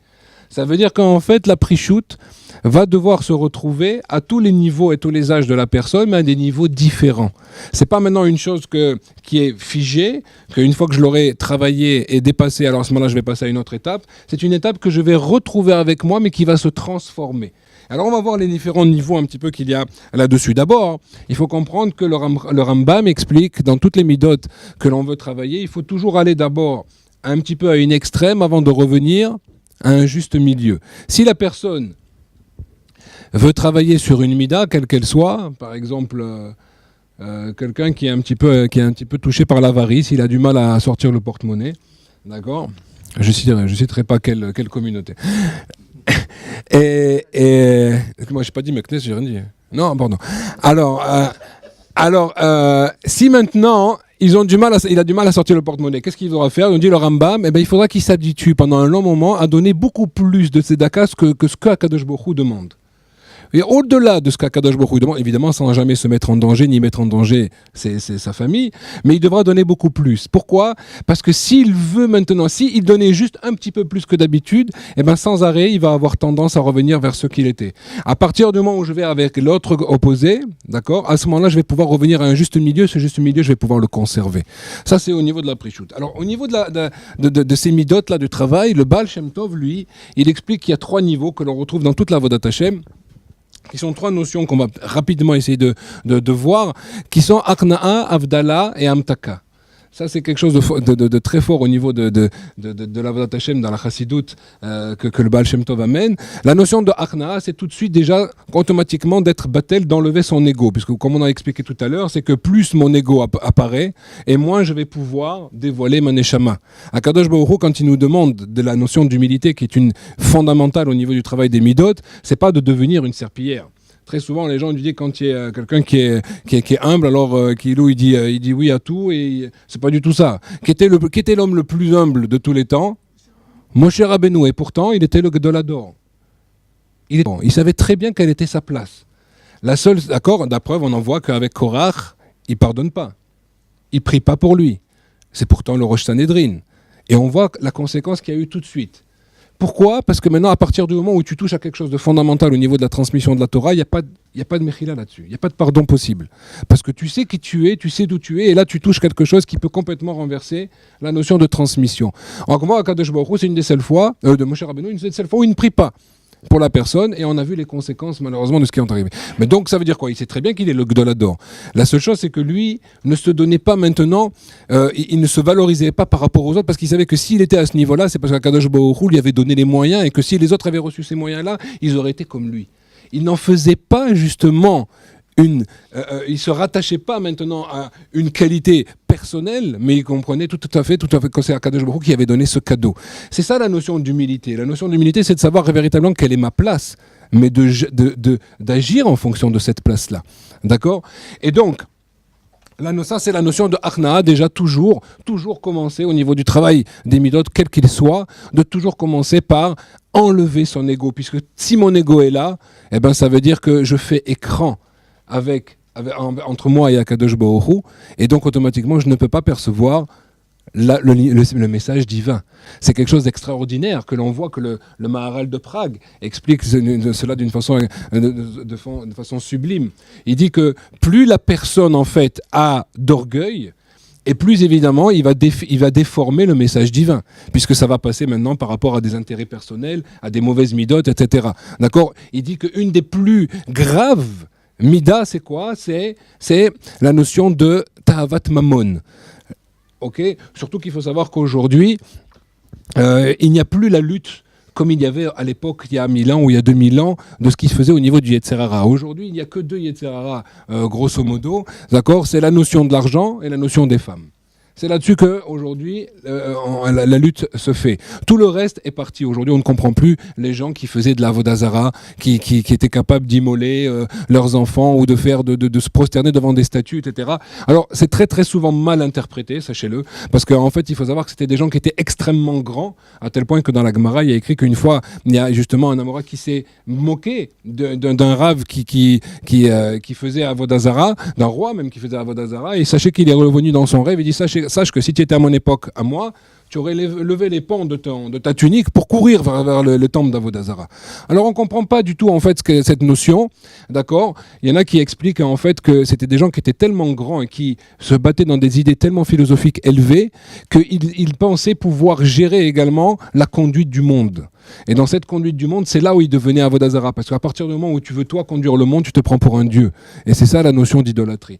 Bon, mais en tout cas on voit que ces gens-là, eux, aujourd'hui, on ne voit plus maintenant quelle ta'ava ils étaient. Rabbi Nachman lui dit, etc., tu veux savoir maintenant quelle était la ta'ava ? Eh ben, c'est ce que tu retrouves aujourd'hui dans l'argent. Puisque les 70 facettes de la vodazara, de l'idolâtrie, sont tous retombés dans le monde de l'argent. 70 facettes de l'idolâtrie, c'est par rapport aux 70 peuples qui ont 70 façons de mal servir à Kadosh Baruch Hu. Et c'est ça qu'on doit éliminer de nous, qui sont reprises par les 7 peuples qui étaient en Canaan, qui chacun était un petit peu les têtes de ces 70 nations, d'accord, et qui avaient donc cette forme également de mal servir à Kadosh Baruch Hu et de tomber dans la Vodazara. Et c'est ça qu'on doit complètement annihiler. En tout cas, il faut savoir que, nous dit là-bas, c'est également repris dans la Gemara de Yoma, où on voit que ils ont fait la shrita du Yetzer Hara, donc ils ont laissé certaines choses, mais en tout cas, on voit que la Vodazara a été éliminée. Mais par contre, la Ta'avat Mammon, la notion de la convoitise de l'argent, elle est restée. Et c'est pas pour rien qu'aujourd'hui, vous voyez des gens qui sont prêts à tout pour l'argent. Ils sont prêts à tuer pour l'argent. Ils sont prêts à vendre leur mère pour l'argent. Ils sont prêts à mentir pour l'argent. Ils sont prêts à soudoyer pour l'argent. Ils sont prêts à voler n'importe quoi.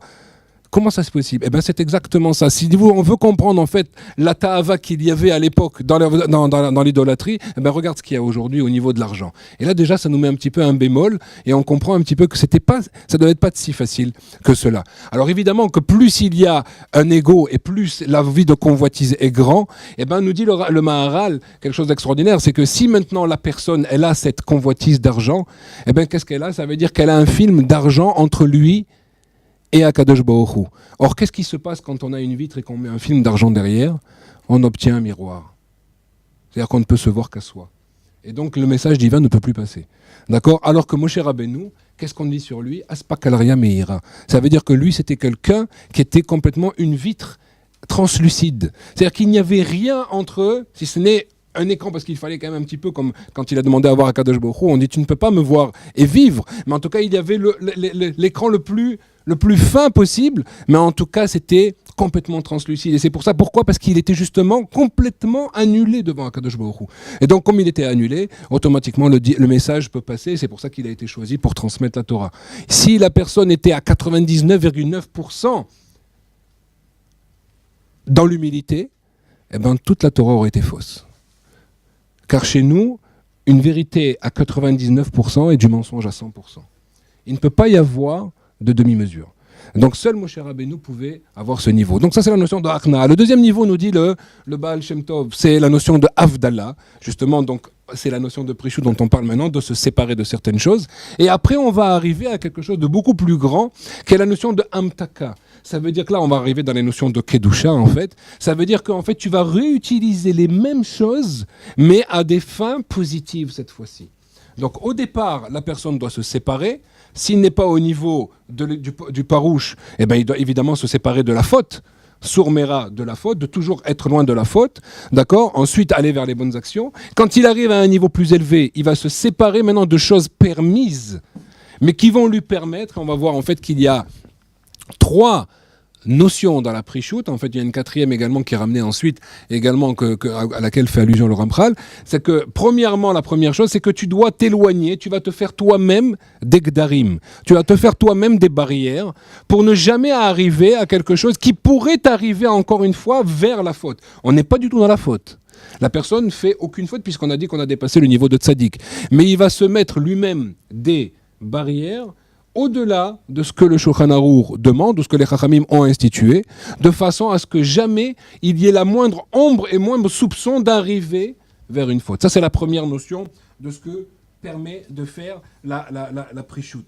La deuxième notion, c'est qu'il faut savoir une chose, c'est que de la même façon que la Zéhirout nous permet de nous séparer de la faute, mais la Zéhirout, pourquoi les Chachamim nous ont choisi cette notion-là? Parce que c'est la chose Zohar. Ça veut dire que quand je me sépare de quelque chose d'interdit et que je fais une action pour cela, je me retiens de manger, je me retiens de dire de la shonara, eh bien il y a une lumière qui vient sur moi. Cette lumière-là va me donner de l'énergie. C'est de l'énergie divine qui va me permettre de quoi? De vouloir encore faire plus vers Akadosh Baruch Hu. C'est pour ça que vous voyez que les gens qui sont dans une avodat Hashem qui est active, eh ben ils ont toujours envie de faire plus. Si la personne sent qu'elle régresse, ça veut dire qu'automatiquement, elle ne dévoile pas son niveau de Neshama, elle ne dévoile pas sa véritable Neshama. Pourquoi? Parce qu'elle met des écrans, même s'ils sont petits, qui vont petit à petit lui donner moins envie de faire. Et une personne moins a envie de faire, et moins elle fait, et moins elle fait, et moins elle supporte ceux qui font, et moins elle supporte ceux qui font, etc., etc. Et c'est la décadence, comme le dit Rashi dans le Chumash, comme quoi il peut arriver Chas v'Shalom, ensuite à haïr les Chachamim et la Torah, etc. Alors que quoi? Que de l'autre côté, on est la notion de Mamash, mitzvah, goreret mitzvah. Plus j'ai de la lumière, et plus ma neshama a envie, elle a soif de cette lumière, plus elle a envie de la lumière, et plus ça va lui donner. Et c'est ça le moteur. C'est donc la deuxième notion que la Prichut amène, c'est que quand je me sépare de certaines choses, contrairement à ce que les gens pourraient croire, c'est quelque chose d'extraordinaire. Mais en fait, on allume le moteur qui nous permet d'arriver et de venir vers Akadosh Baruch Hu, d'avoir envie de faire plus. Et ça, c'est quelque chose qui est fondamental. On essaiera de voir des exemples à la fin du cours. Mais très souvent, les gens croient que si maintenant je me sépare de certaines choses, alors je perds. J'ai plus le droit de faire ça, ou j'ai plus le droit, alors qu'on sait que c'est complètement faux. D'accord? Pour prendre un exemple idiot, les gens qui ne font pas Shabbat, ils te disent, mais non, mais tu n'as pas le droit de faire ça, de faire ça, de faire ça. Alors que nous, on voit que dans le Shabbat, au contraire, j'ai le droit de faire ça, ça, ça. Et heureusement que j'ai ça, parce que sinon, je passerai maintenant toute ma vie, je perdrai toute ma vie dans un système complètement profane. Et donc, on voit qu'au contraire, que ce Shabbat, qui est Shabbat Kodesh, qui est aussi une notion de Havdalah, qu'on se sépare des autres jours de la semaine, il nous apporte énormément de bienfaits. Pourquoi? Parce qu'on a canalisé, comme a dit Rabbi Eliaou tout à l'heure, on a canalisé les choses comme il se doit. Et donc ça, c'est le deuxième niveau que la Prichut va nous permettre de faire. C'est quoi? C'est que plus je vais me reculer, me retirer de la matérialité, et plus je vais allumer mon âme, et plus je vais pouvoir véritablement avoir envie de me rattacher à Hachem. Ça, c'est fondamental, et c'est un qui va avec l'autre. C'est qu'un système, c'est une condition sine qua non pour y arriver. C'est pour ça que dit le Ramchal que c'est chayav d'arriver à la Prichut. Un homme est obligé d'arriver, d'accord? Le juif doit faire ce travail-là pour arriver à quelque chose. Un troisième niveau également, c'est qu'il faut comprendre que le fait même d'être parouche va me permettre d'aboutir à des notions, à des grandeurs auxquelles on ne pourrait pas toucher du doigt, voire même vivre, si on n'avait pas fait ce travail préalable. Regardez la métaphore qui est donnée, parce qu'Akadosh Baruch Hu fait toujours des choses dans ce monde pour nous faire comprendre comment ça marche spirituellement. Le feu. On avait dit que Parash, c'est la même lettre que Saraf. C'est quoi le feu? Le feu va brûler la matière pour s'élever. C'est exactement la même chose. L'homme doit arriver à se séparer de la matière s'il veut arriver à s'élever. Ça, d'accord? C'est la même notion que l'on retrouve ici. Donc on a retrouvé trois notions fondamentales. On verra une quatrième Bezrat Hashem par la suite. Et quand on voit cela et que les gens comprenaient cela, je vais vous raconter maintenant une histoire qui m'est arrivée, que j'ai entendu de ma propre grand-mère, Zichronah Livracha, d'accord? Elle avait la chance de servir son beau-père. D'accord, son beau-père c'était Rabbi Mimoun Danan, C'était le grand rabbin de Fès. Et donc, elle était dans sa lishka, dans son bureau, et elle préparait, elle ramenait, très souvent, il y avait des chachamim qui se réunissaient quand il y avait des cas difficiles qu'ils devaient traiter. Donc, je vous parle à l'époque, maintenant, donc, il y avait son cousin germain, c'était Rabbi Mimoun Danan, qui était le grand Dayan du Maroc. Il y avait Rabbi Raphaël Ankawa, Rabbi Baruch Toledano, etc. Tous ces gens-là qui étaient des géants, qui se réunissaient tous au même endroit, d'accord, pour arriver à parler de ça. Et quand il y avait ici, qui venait également, Baba Saleh. Et quand Baba Saleh venait, alors elle me disait, c'était impressionnant, mais Baba Saleh ne mangeait pas avec eux. Et personne ne se vexait. D'accord ? Contrairement à ce qu'il y a aujourd'hui, d'accord ? Mais en tout cas, personne ne se vexait. Pourquoi ? Parce que tout le monde comprenait que s'il faisait ça, c'est pas parce qu'il était en train de vouloir manger différemment, c'est parce qu'en fait, lui-même, il s'était donné des attitudes de pre-shoot depuis des nombreuses années. Les gens s'imaginent que Baba Saleh est devenu Baba Saleh. Un jour, il s'est mis en tailleur, il a commencé à faire des barotes. Ça n'a pas marché comme ça du tout. Il est allé au Talmud Torah, il est allé à la Yeshiva, il est devenu un Avrer, il est devenu Rosh Kolel, après il était Dayan, et après il est devenu maintenant, après qui est le tzaddik qu'il était, que tout le monde connaît, etc. Mais c'est des choses qui se sont faites comme... on ne peut pas sauter les étapes. Dans la Torah, il n'y a pas de joker. D'accord ? Donc, ce n'est pas quelque chose que l'on peut... Et ce n'est pas non plus une Yerusha, on essaiera de voir ça pourquoi. Mais en tout cas, il faut comprendre que c'est un travail qui a été fait. Et lui, donc, faisait ce travail de pre-shoot. C'est quoi ce travail de pre-shoot ? C'est que lui avait décidé d'avoir un seul shochet. Il avait une seule personne qui lui faisait maintenant à manger et qui lui tuait son poulet, etc., dans lequel il mangeait. Et donc, c'était des notions de pre-shoot pour arriver à certaines notions. Et on a vu que finalement, ils ont arrivé aussi à des notions, on en essaiera de reparler là-dessus, comment cette famille Abou Hatzera a-t-elle arrivé à avoir ces dons, d'accord, de roi HaKodesh extrêmement puissants, que l'on voit jusqu'à aujourd'hui, jusqu'avec Rabbi David Shlita, d'accord, on voit que son petit-fils est arrivé également à ces notions-là. On essaiera de parler comme quoi, comment ils ont réussi à faire cela, et on voit qu'il y a, oui, donc, un intérêt technique pour arriver à des notions qui sont fondamentales si la personne veut avoir un certain niveau d'élévation. Alors la question qui va se poser, et je vais lancer là-dessus également Rabbi Eliaou, c'est que, alors à ce moment-là, comment est-il permis de nous-mêmes nous mettre des barrières alors que on voit que la Torah ne les a pas mises ? Et deuxièmement, même comment les Chachamim eux-mêmes ont-ils mis des barrières à ce que la Torah disait quoi ? Akadosh Baruch Hu, il ne sait pas exactement comment l'homme fonctionne. Alors on va essayer de répondre un petit peu à ces deux notions-là pour arriver ensuite à trouver des cas pratiques Bezat Hashem de Pre-shoot.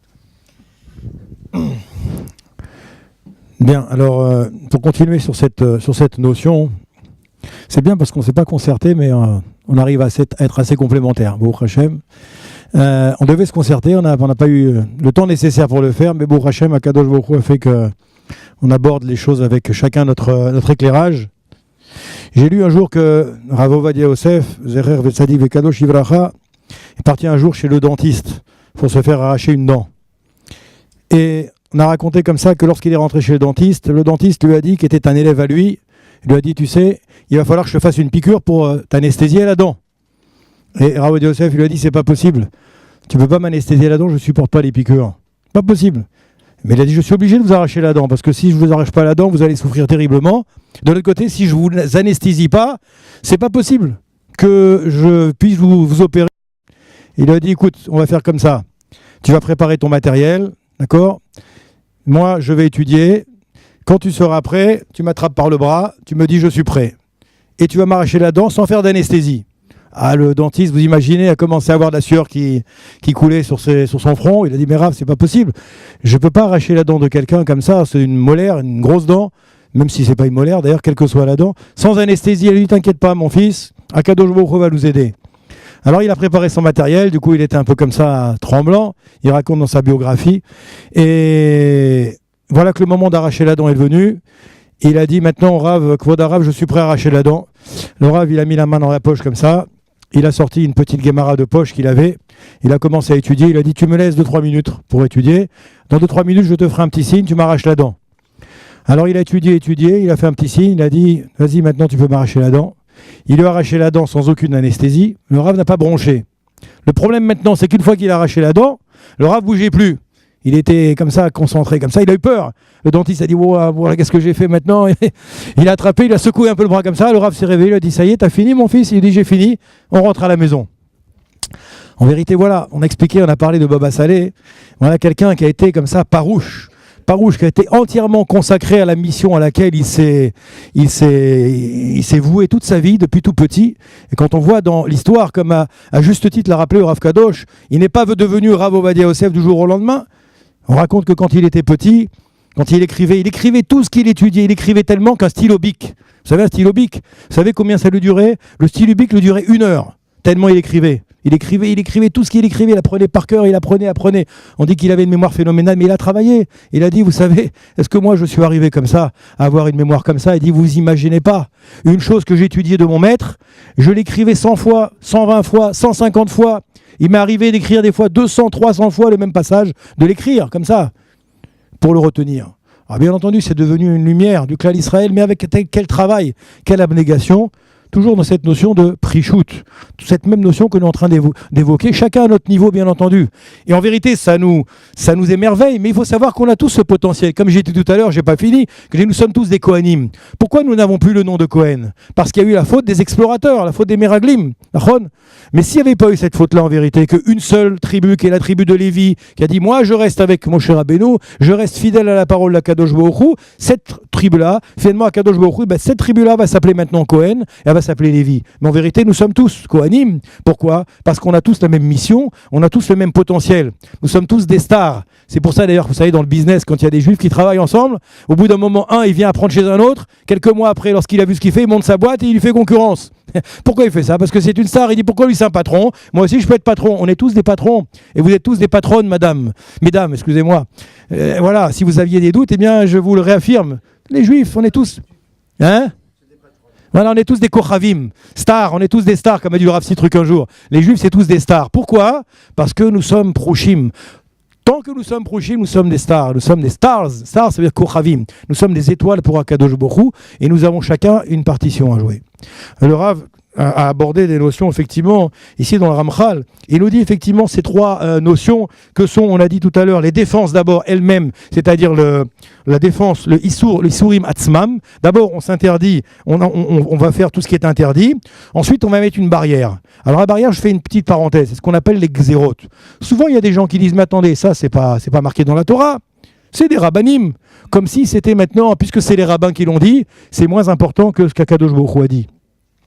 Nos Chachamim, ils nous disent qu'en vérité, ce que les Chachamim, ils ont dit, d'accord, ce que les Tanaïm, ils ont dit, ce que les géants des générations précédentes ont dit, c'est à force de loi, au même titre que de la Torah, des fois même mieux que ça. Certains passages dans le Talmud que nous montraient que c'est tellement important qu'en vérité que c'est cette voie-là qu'il faut écouter et ne jamais dire Chas v'Shalom, moi je suis pas d'accord avec les rabbins, parce que finalement ce sont des rabbins qui ont disserté et qui sont arrivés à telle ou telle conclusion. D'ailleurs, vous savez que on a lu ce matin pour ceux qui étudient le Chokle Israël, dans l'Halacha du jour, on nous donne les 24 catégories de personnes pour lesquelles Akadosh Baruch Hu a fermé les portes de la Teshuvah. Il égrène comme ça 24 catégories de personnes pour lesquelles il ferme les portes de la Teshuvah. Pas de manière définitive, je vous rappelle, et je vous rassure, je voulais dire, tant que la personne n'a pas décidé de travailler sur ce point-là, eh bien Kadosh Baruch Hu a fermé les portes de la Teshuvah. Et une des catégories, c'est celle qui dit, moi, ce qu'on dit les Chachamim, c'est pas important. Ce qu'on dit les Chachamim, c'est pas, je remets en doute finalement. Je remets en doute parce que je suis pas d'accord. Vous voyez? Eh bien, en vérité, il faut faire très attention à ça, parce que les xérotes des rabbanim, c'est quelque chose de très sérieux. Il y a effectivement, un jour, il y a un monsieur qui a dit, mais finalement, pourquoi maintenant je ne pourrais pas serrer la main à une dame? C'est pas marqué dans la Torah. Quelqu'un m'a dit, mais Eliaou, montre-moi où c'est marqué qu'un homme n'a pas le droit de serrer la main ou faire la bise à une dame. Il n'y a pas de mal de faire la bise à une dame, n'est-ce pas? Eh bien, je lui ai dit, voilà, ça vient s'inscrire dans ce que nous sommes en train d'expliquer maintenant ce soir. Ça veut dire, Kedoshim tiyu ki kadosh ani Hashem Elokechem. Imaginez-vous maintenant, la reine d'Angleterre vient à Natania, monsieur Mallet. La reine d'Angleterre vient à Natania, je viens pour lui faire la bise. J'ai envie de lui faire la bise maintenant, moi Eliaou Ben Loulou. Est-ce que je peux lui faire la bise? Bien sûr que non, parce qu'il y a une bardée, une armée de gardes qui vont m'attraper par le collet, qui vont me faire retirer, parce que je peux pas l'approcher. Je peux pas l'approcher, la reine. Bien, mesdames, vous êtes des reines. Moi, je suis un roi, vous êtes des reines. Je peux pas comme ça aborder une Bat Israël et faire des choses qui sont des choses pshutim, des choses qui sont basses d'une certaine manière. Pourquoi? Parce que Akadosh Baruch Hu nous a mis à un certain niveau, à un certain rang qui fait qu'on ne peut pas s'abaisser à faire des bêtises. C'est pour ça qu'un Yehudi, il doit toujours faire attention à ses actions, faits et gestes, parce qu'il doit toujours montrer l'exemple. À tous les niveaux, on doit montrer l'exemple. Dans notre manière de manger, dans notre manière de dormir, dans notre manière de vivre, dans notre manière de nous promener, dans notre manière de fréquenter, dans les lieux dans lesquels nous allons. Il faut faire très attention à ça. Pourquoi ? Parce que nous devons montrer l'exemple. Pas que nous sommes supérieurs aux autres, Hasvé Shalom, et parce que nous avons pris sur nous d'être Kedoshim Tiyu, Kikadosh Ani, parce qu'en vérité, nous sommes cette notion de Prishut Perushim. Alors ici, on nous dit effectivement, ces trois niveaux. Le premier, c'est les défenses elles-mêmes. Le deuxième, c'est les barrières que nos Chachamim nous ont fixées. Et le troisième, c'est les éloignements maintenant que la personne qui est encore à un niveau supérieur, elle va se fixer. Troisième, d'accord ? C'est les éloignements. On va rentrer dans un monde un petit peu plus complexe, un monde intérieur, d'accord, où la personne elle va renoncer même à ce qui est permis à l'ensemble du clan d'Israël. On a parlé tout à l'heure de Baba Saleh, on pourrait comme ça nommer d'autres grands tzadikim. Eh bien en vérité, comme a dit le Rav tout à l'heure, c'est marqué dans la Gemara Nedarim, au chapitre 9. N'est-il pas suffisant ce que la Torah interdit pour que tu ajoutes d'autres défenses ? Qui es-tu maintenant pour avancer, pour apporter maintenant des choses et fixer de nouveaux interdits ? Et mieux que ça, il y a une Gemara dans Kedushim qui marque comme ça: l'homme rendra compte devant de tous les plaisirs permis qui s'offrent à sa vue et qu'il se sera refusé. C'est bien ça, David, non ? Sympathique. Alors il faudrait savoir maintenant, vous voyez ? C'est pas fini. On nous dit ici en vérité, en guise de réponse, on nous dit que la prichoute, en vérité, c'est quelque chose malgré tout qui reste nécessaire et obligatoire. Parce qu'on voit que dans cette notion-là, effectivement, Akadosh Baruch Hu nous a permis de toucher, comme j'ai dit tout à l'heure, d'avoir accès à un certain nombre de choses et de belles choses, et il ne faut pas le refuser. Comme c'est marqué à la Torah, c'est marqué Lo Bashamaim Ehi. La Torah n'est pas dans le ciel. La Torah, elle est ici pour vivre avec elle. D'accord ? Nous pouvons, encore une fois, avoir accès aux bonnes choses, mais toujours pareil, avec des mesures. Et avec encore une fois, avec une bonne réflexion. C'est marqué ici qu'il n'est pas de plaisir terrestre qui n'entraîne à quelques péchés. La nourriture et la boisson, par exemple, si on prend ces choses-là. Le Ramchal, c'est le Ramchal qui dit ça, c'est pas moi. Ils sont totalement permises, bien entendu, mais uniquement après avoir été purifiés de toutes leurs restrictions. D'accord ? Si maintenant je dois boire, j'ai le droit de boire, mais attention à ce que tu bois. D'accord ? Si tu prends du vin, prends un vin kasher. Si tu prends de la viande, prends de la viande vashgacha, la méadrine, glad kasher. D'accord ? Cependant, maintenant, si tu vas pour te remplir la panse, là, tu n'es plus dans le sujet. Ça entraîne un rejet d'Akadosh Baruch Hu, et les festins au vin vont mener à la débauche. C'est-à-dire que de l'autre côté, on peut sanctifier, de l'autre côté, Chas v'Shalom, on peut aller à l'inverse. Avec la nourriture, je prends une pomme, Asher Kideshanu, Boré Peri Haetz, je la sanctifie, je lui donne une gdoucha, je l'élève. Maintenant, cette pomme, je la mange comme un glouton et je m'empiffre avec, excusez-moi l'expression, je suis dans un acte qui n'est pas un acte de gdoucha, qui est le contraire de la gdoucha. Donc c'est pareil dans un repas, la nourriture et la boisson, bien entendu, sont permises, mais attention, si tu la manges de manière intelligente, en y mettant toute la dose de gdoucha qu'il faut y mettre, comme a dit le Ramchal, avec toutes les restrictions, qui a été purifiée de toutes les restrictions, alors c'est très bien.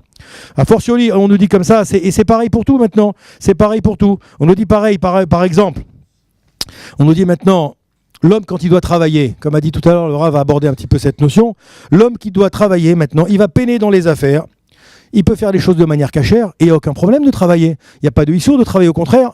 Le Rav Dessler a dit quelqu'un qui travaille, mais qui sait pourquoi il travaille, dans quel but il travaille, et avec quelle intention il travaille, on peut lui comptabiliser pratiquement comme s'il était en train d'étudier la Torah.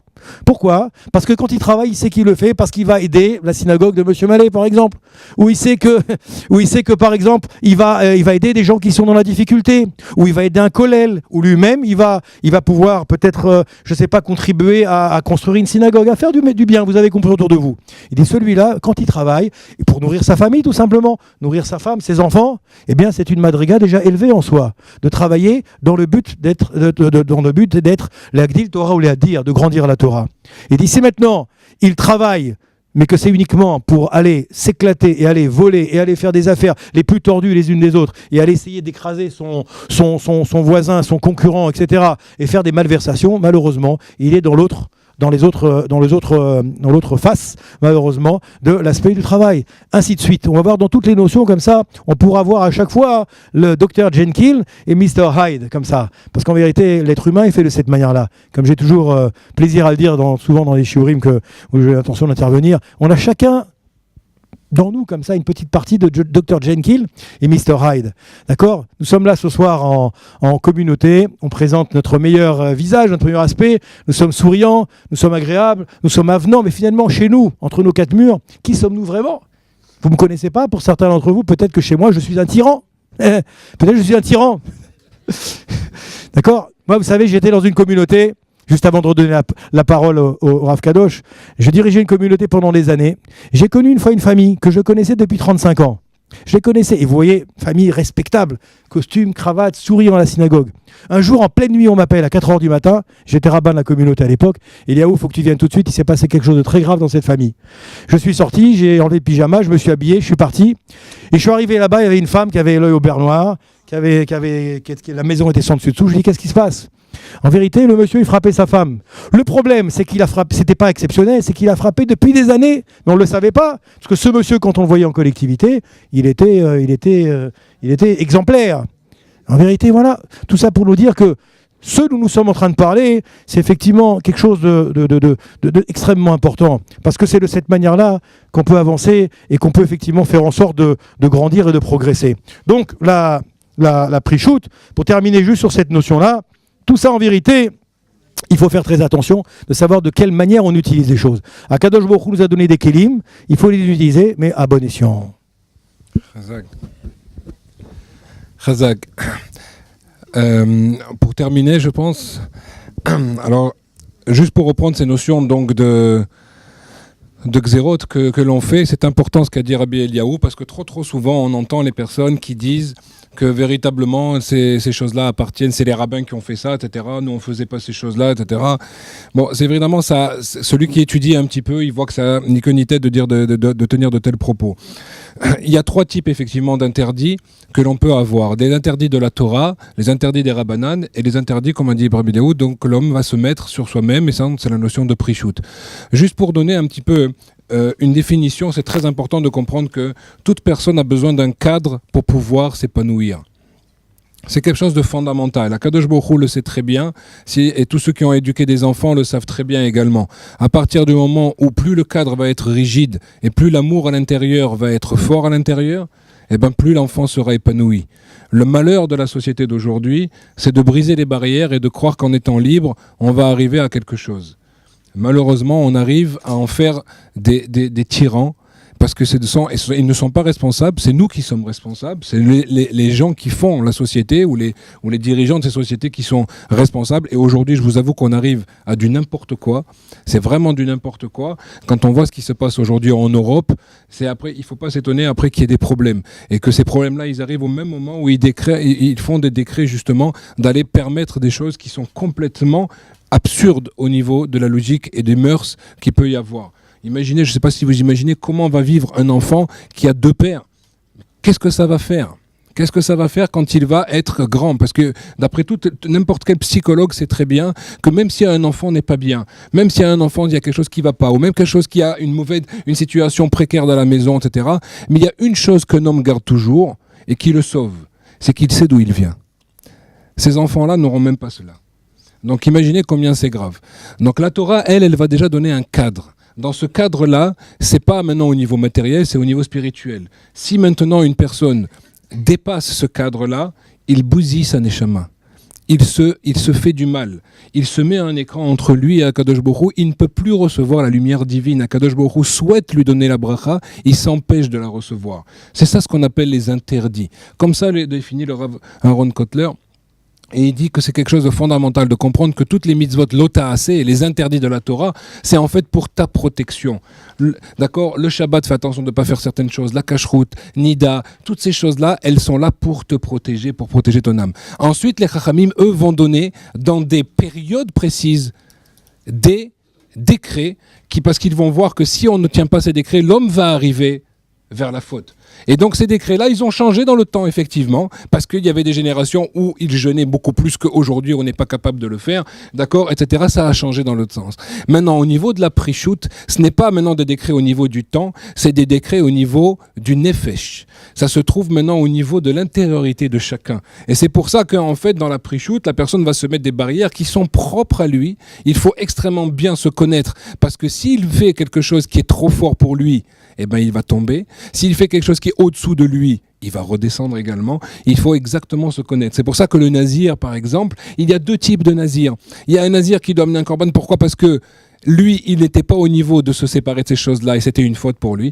Comme il peut y avoir au contraire un nazir qui est kadosh et qui va au contraire amener un korban dans le sens de remerciement par rapport au niveau qu'il a acquis grâce à cette naziroute, le fait donc de s'être séparé de certaines choses. Donc ça, c'est fondamental de comprendre ces choses-là. Et donc évidemment, ça dépendra de chacun et chacun devra trouver ces choses-là. On ne peut pas faire de généralité puisque c'est par rapport à l'âme. Et là, on rentre dans la 4e définition de la prichout qui est en fait d'arriver à se rattacher à Hachem en se mettant soi-même des barrières qui vont nous permettre de remonter et de grandir dans la avodat Hachem. Et ça, c'est complètement différent d'un individu à l'autre. Et même si l'on voit des gens dans la Torah, par exemple, ou dans la Gemara, où on voit Rabbeinu Akadosh, d'accord, c'était le Nassi, et lui, il a dit maintenant, en partant de ce monde, il a levé ses mains vers le ciel, on dit, je n'ai pas profité de ces doigts-là, de ces mains-là, et n'ont pas profité de ce monde-ci. Et pourtant, la Gemara dit qu'il élevait des tables de roi, il avait, d'accord ? Et on voit que de l'autre côté, alors on te dit, la Torah te dit, non, tu dois te manger du pain et de l'eau et t'asseoir par terre, etc. Alors c'est quoi toutes ces notions ? Eh bien, tout ça dépend dans quel niveau tu te situes. Si on ne remet pas le cadre dans lequel ces paroles des Chachamim ont été données, alors on est perdu complètement. Si on sait qu'une personne, elle a besoin de se séparer de la matière pour arriver à un certain niveau, alors qu'on commence à réduire ton niveau de consommation au niveau culinaire. Si par contre tu es arrivé au niveau de Rabbeinu qui est kadosh, donc il est déjà dans la Gdusha, il a dépassé la prichout, eh ben lui il pourra maintenant sans rien profiter avoir tout ce qui est sur une table et uniquement par la vue arriver à faire un service divin. D'accord ? C'est des notions donc qui sont beaucoup plus larges et que chacun devra remettre dans leur contexte. Pour nous, il faut faire comprendre qu'on peut effectivement et on doit effectivement faire attention et que par exemple au niveau de le fait de manger, d'accord, là où c'est magnifique, c'est qu'on voit que justement, quand on canalise véritablement ce qu'Akadosh Baruch Hu nous a donné, on profite. Quelqu'un qui profite, qui mange toute la journée, toute la semaine, qui mange à profusion, il n'aura pas un plaisir le Shabbat. Il pourra pas avoir ce plaisir. Le fait justement que l'on garde les meilleurs mets pour le Shabbat, c'est ça qui nous donne tout le plaisir du Shabbat. Et le Shabbat, il n'y avait pas écrit qu'il faut manger beaucoup, il y a écrit qu'il faut manger fin. C'est en oneg. Il faut affiner notre consommation. Et donc, si une personne fait cela et qu'il garde les choses pour le Shabbat, il va déguster ces choses-là le Shabbat. D'accord ? Au niveau, maintenant, il y a d'autres notions. Évidemment, on peut faire attention au niveau de la parole. Par exemple, on a vu ça dans les Pirkei Avot la semaine dernière. D'accord ? De faire attention, il y a un exercice qui est tout simple à faire. S'habituer à parler moins. Non, ça va être dur pour certains, tu me dis, mais en tout cas, s'habituer à parler moins. Non, mais je vous dis, vous allez voir que vous allez sentir des changements intérieurs. Si on fait cet effort-là, d'éviter les paroles vaines, d'accord ? Parfois, on dit quelque chose on n'a pas besoin de dire. Retiens-toi. Je parle même pas ici de la shonara, etc. Ça, c'est interdit. On est dans la zéhirout. Non, je parle dans la prichout. Tu vas éviter de parler de certaines choses. Tu vas voir qu'à l'intérieur de toi, tu vas ressentir un bien-être extraordinaire. Parce que tu vas mesurer tes paroles. Tu vas comprendre que c'est un kéli extraordinaire, la parole. Pourquoi les tzadikim, quand ils disaient quelque chose, Akadosh Baruch Hu le faisait ? Mais parce que leur parole était mesurée. Mais si la personne, elle s'amuse à parler, à faire du blabla toute la journée, sa parole ne peut pas avoir de pouvoir. Et donc, c'est pour ça que les tzadikim, ils avaient un tel pouvoir. C'est parce qu'ils faisaient attention à leurs paroles. La même chose au niveau des yeux. Eh ben, il faut savoir qu'on peut faire attention et on doit faire attention. Là, l'été qui va arriver et on est en plein kikar, d'accord, à tout ce qui se passe autour de nous. Eh ben, s'habituer à faire attention, comme quoi, et plus on retiendra nos yeux, eh ben, plus on appréciera notre épouse. La même chose pour une femme. Moins elle montrera maintenant son corps, eh ben, plus son époux l'aimera. C'est pour ça que je disais tout à l'heure que les gens s'imaginent qu'ils perdent en se faisant des barrières, mais c'est tout à fait l'inverse. Parce que justement, Akadosh Baruch Hu, quand il nous a mis des barrières au niveau du vêtement, de cacher au maximum le corps, eh ben c'est justement pour le canaliser envers l'époux. Et bien automatiquement, plus la personne fait cela, et plus l'époux va ressentir une lumière, une sainteté, lorsqu'il va justement être avec son épouse. Si maintenant la femme s'expose complètement, qu'est-ce qui lui reste à lui ? Il y en a certains, il leur reste quoi, 4 cm², il leur reste, c'est tout. Après, tout le reste a été déjà dévoilé. C'est malheureux, d'accord ? Donc, ils sont fiers, soi-disant, quand ils se baladent comme ça, à montrer cela, mais ils n'ont pas compris qu'ils ont tout perdu. Et donc, Chas v'Shalom, c'est vraiment tout à fait l'inverse à lequel nous devons arriver. Et quand on arrive à ces choses-là, comme on disait, par exemple, la famille Abou Khatsera, et je terminerai sur cette histoire, et qui est vraiment fondamentale à comprendre. Et une fois, il y a je crois que c'est Baba Saleh, il a parlé avec le Rav Mordechai Eliyahu, Zechonam Livracha.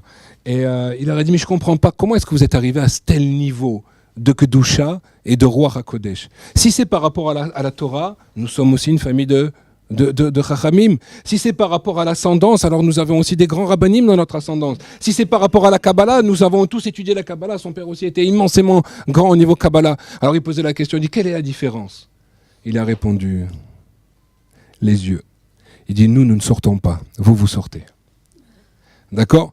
Et donc, par le fait de retenir leurs yeux, comme on voit avec Baba Elazar, qui était une personne qui n'avait pas vu une femme depuis des dizaines d'années, il avait réussi, et pour aller à Beersheba, qui était pourtant dans un quartier complètement résidentiel, il a fait un tunnel entre la yeshiva et sa maison. Alors c'est des niveaux de prichout évidemment qui nous correspondent pas du tout, et c'est interdit pour nous de faire cela. Mais en attendant, les résultats étaient que ces gens-là avaient un Ruach HaKodesh extraordinaire. Baba Saleh était capable de voir si une voiture elle roulait Shabbat ou pas. Baba Meir, son fils, en mettant le pied dans un mikvé, il savait si le mikvé était kasher. Comment est-ce qu'on arrive à ces notions-là ? Il y a un chemin. En tout cas, on aura compris qu'on n'est pas exempté de le faire. Il faut le faire petit à petit, avec tout ce qu'on a défini. Mais si on arrive à cela, eh ben, il faut savoir que c'est un bien-être intérieur et on développe à l'intérieur de nous une envie de faire mieux, une envie de se rattacher à Kadosh Baruch Hu. C'est ce que je souhaite à tout le monde, les attachés. Je voudrais, juste en guise de conclusion, en remerciant encore chaleureusement les responsables de cette magnifique synagogue, remercier Shimshon également, vous dire que j'ai eu la chance, je suis venu tout à l'heure, j'ai pris un chauffeur pour venir jusqu'ici, j'ai commandé un chauffeur qui m'a amené à Natania, en fait c'est mon fils. Et donc pendant le trajet, j'ai lu comme ça un midrash sur Kedushim, et j'ai trouvé quelque chose de très intéressant qui pour moi peut être une bonne conclusion. Il disait la chose suivante, il disait en vérité, pour acquérir la Kedusha, il faut d'abord essayer d'avoir le comportement le plus irréprochable par rapport à autrui. Commencez déjà à se comporter bien par rapport à autrui. Avant de chercher les choses compliquées, des choses qui ne sont pas faciles à acquérir, déjà commencez à respecter autrui. Que ce soit ses parents, ses frères, ses sœurs, ses tantes, ses oncles, ses cousins, ses cousines, ses relations de travail, ses relations à la synagogue. Il faut commencer par se conduire d'une manière irréprochable par rapport à autrui. Et là, on pourra commencer déjà à s'élever spirituellement. Ici, il nous raconte ici qu'il y avait une toute petite histoire très très courte qui dit qu'il y avait une personne comme ça qui était maintenant... c'était dans un village où il n'y avait pas encore les toilettes qui existaient. C'était encore l'époque des fosses septiques. Je sais pas. Et donc les fosses septiques, qu'est-ce qu'il fallait ? Il fallait dans ce village comme ça d'Europe centrale, comme ça, il fallait qu'il y ait des gens qui vident la fosse septique. Et en vérité, la fosse septique, ils les faisaient vider par des indigènes qui étaient là-bas. Et eux, c'était leur mission, comme ça, de vider la fosse septique. Bien entendu, vous imaginez les conditions hygiéniques et les conditions d'odeur qu'il pouvait y avoir dans ces endroits-là.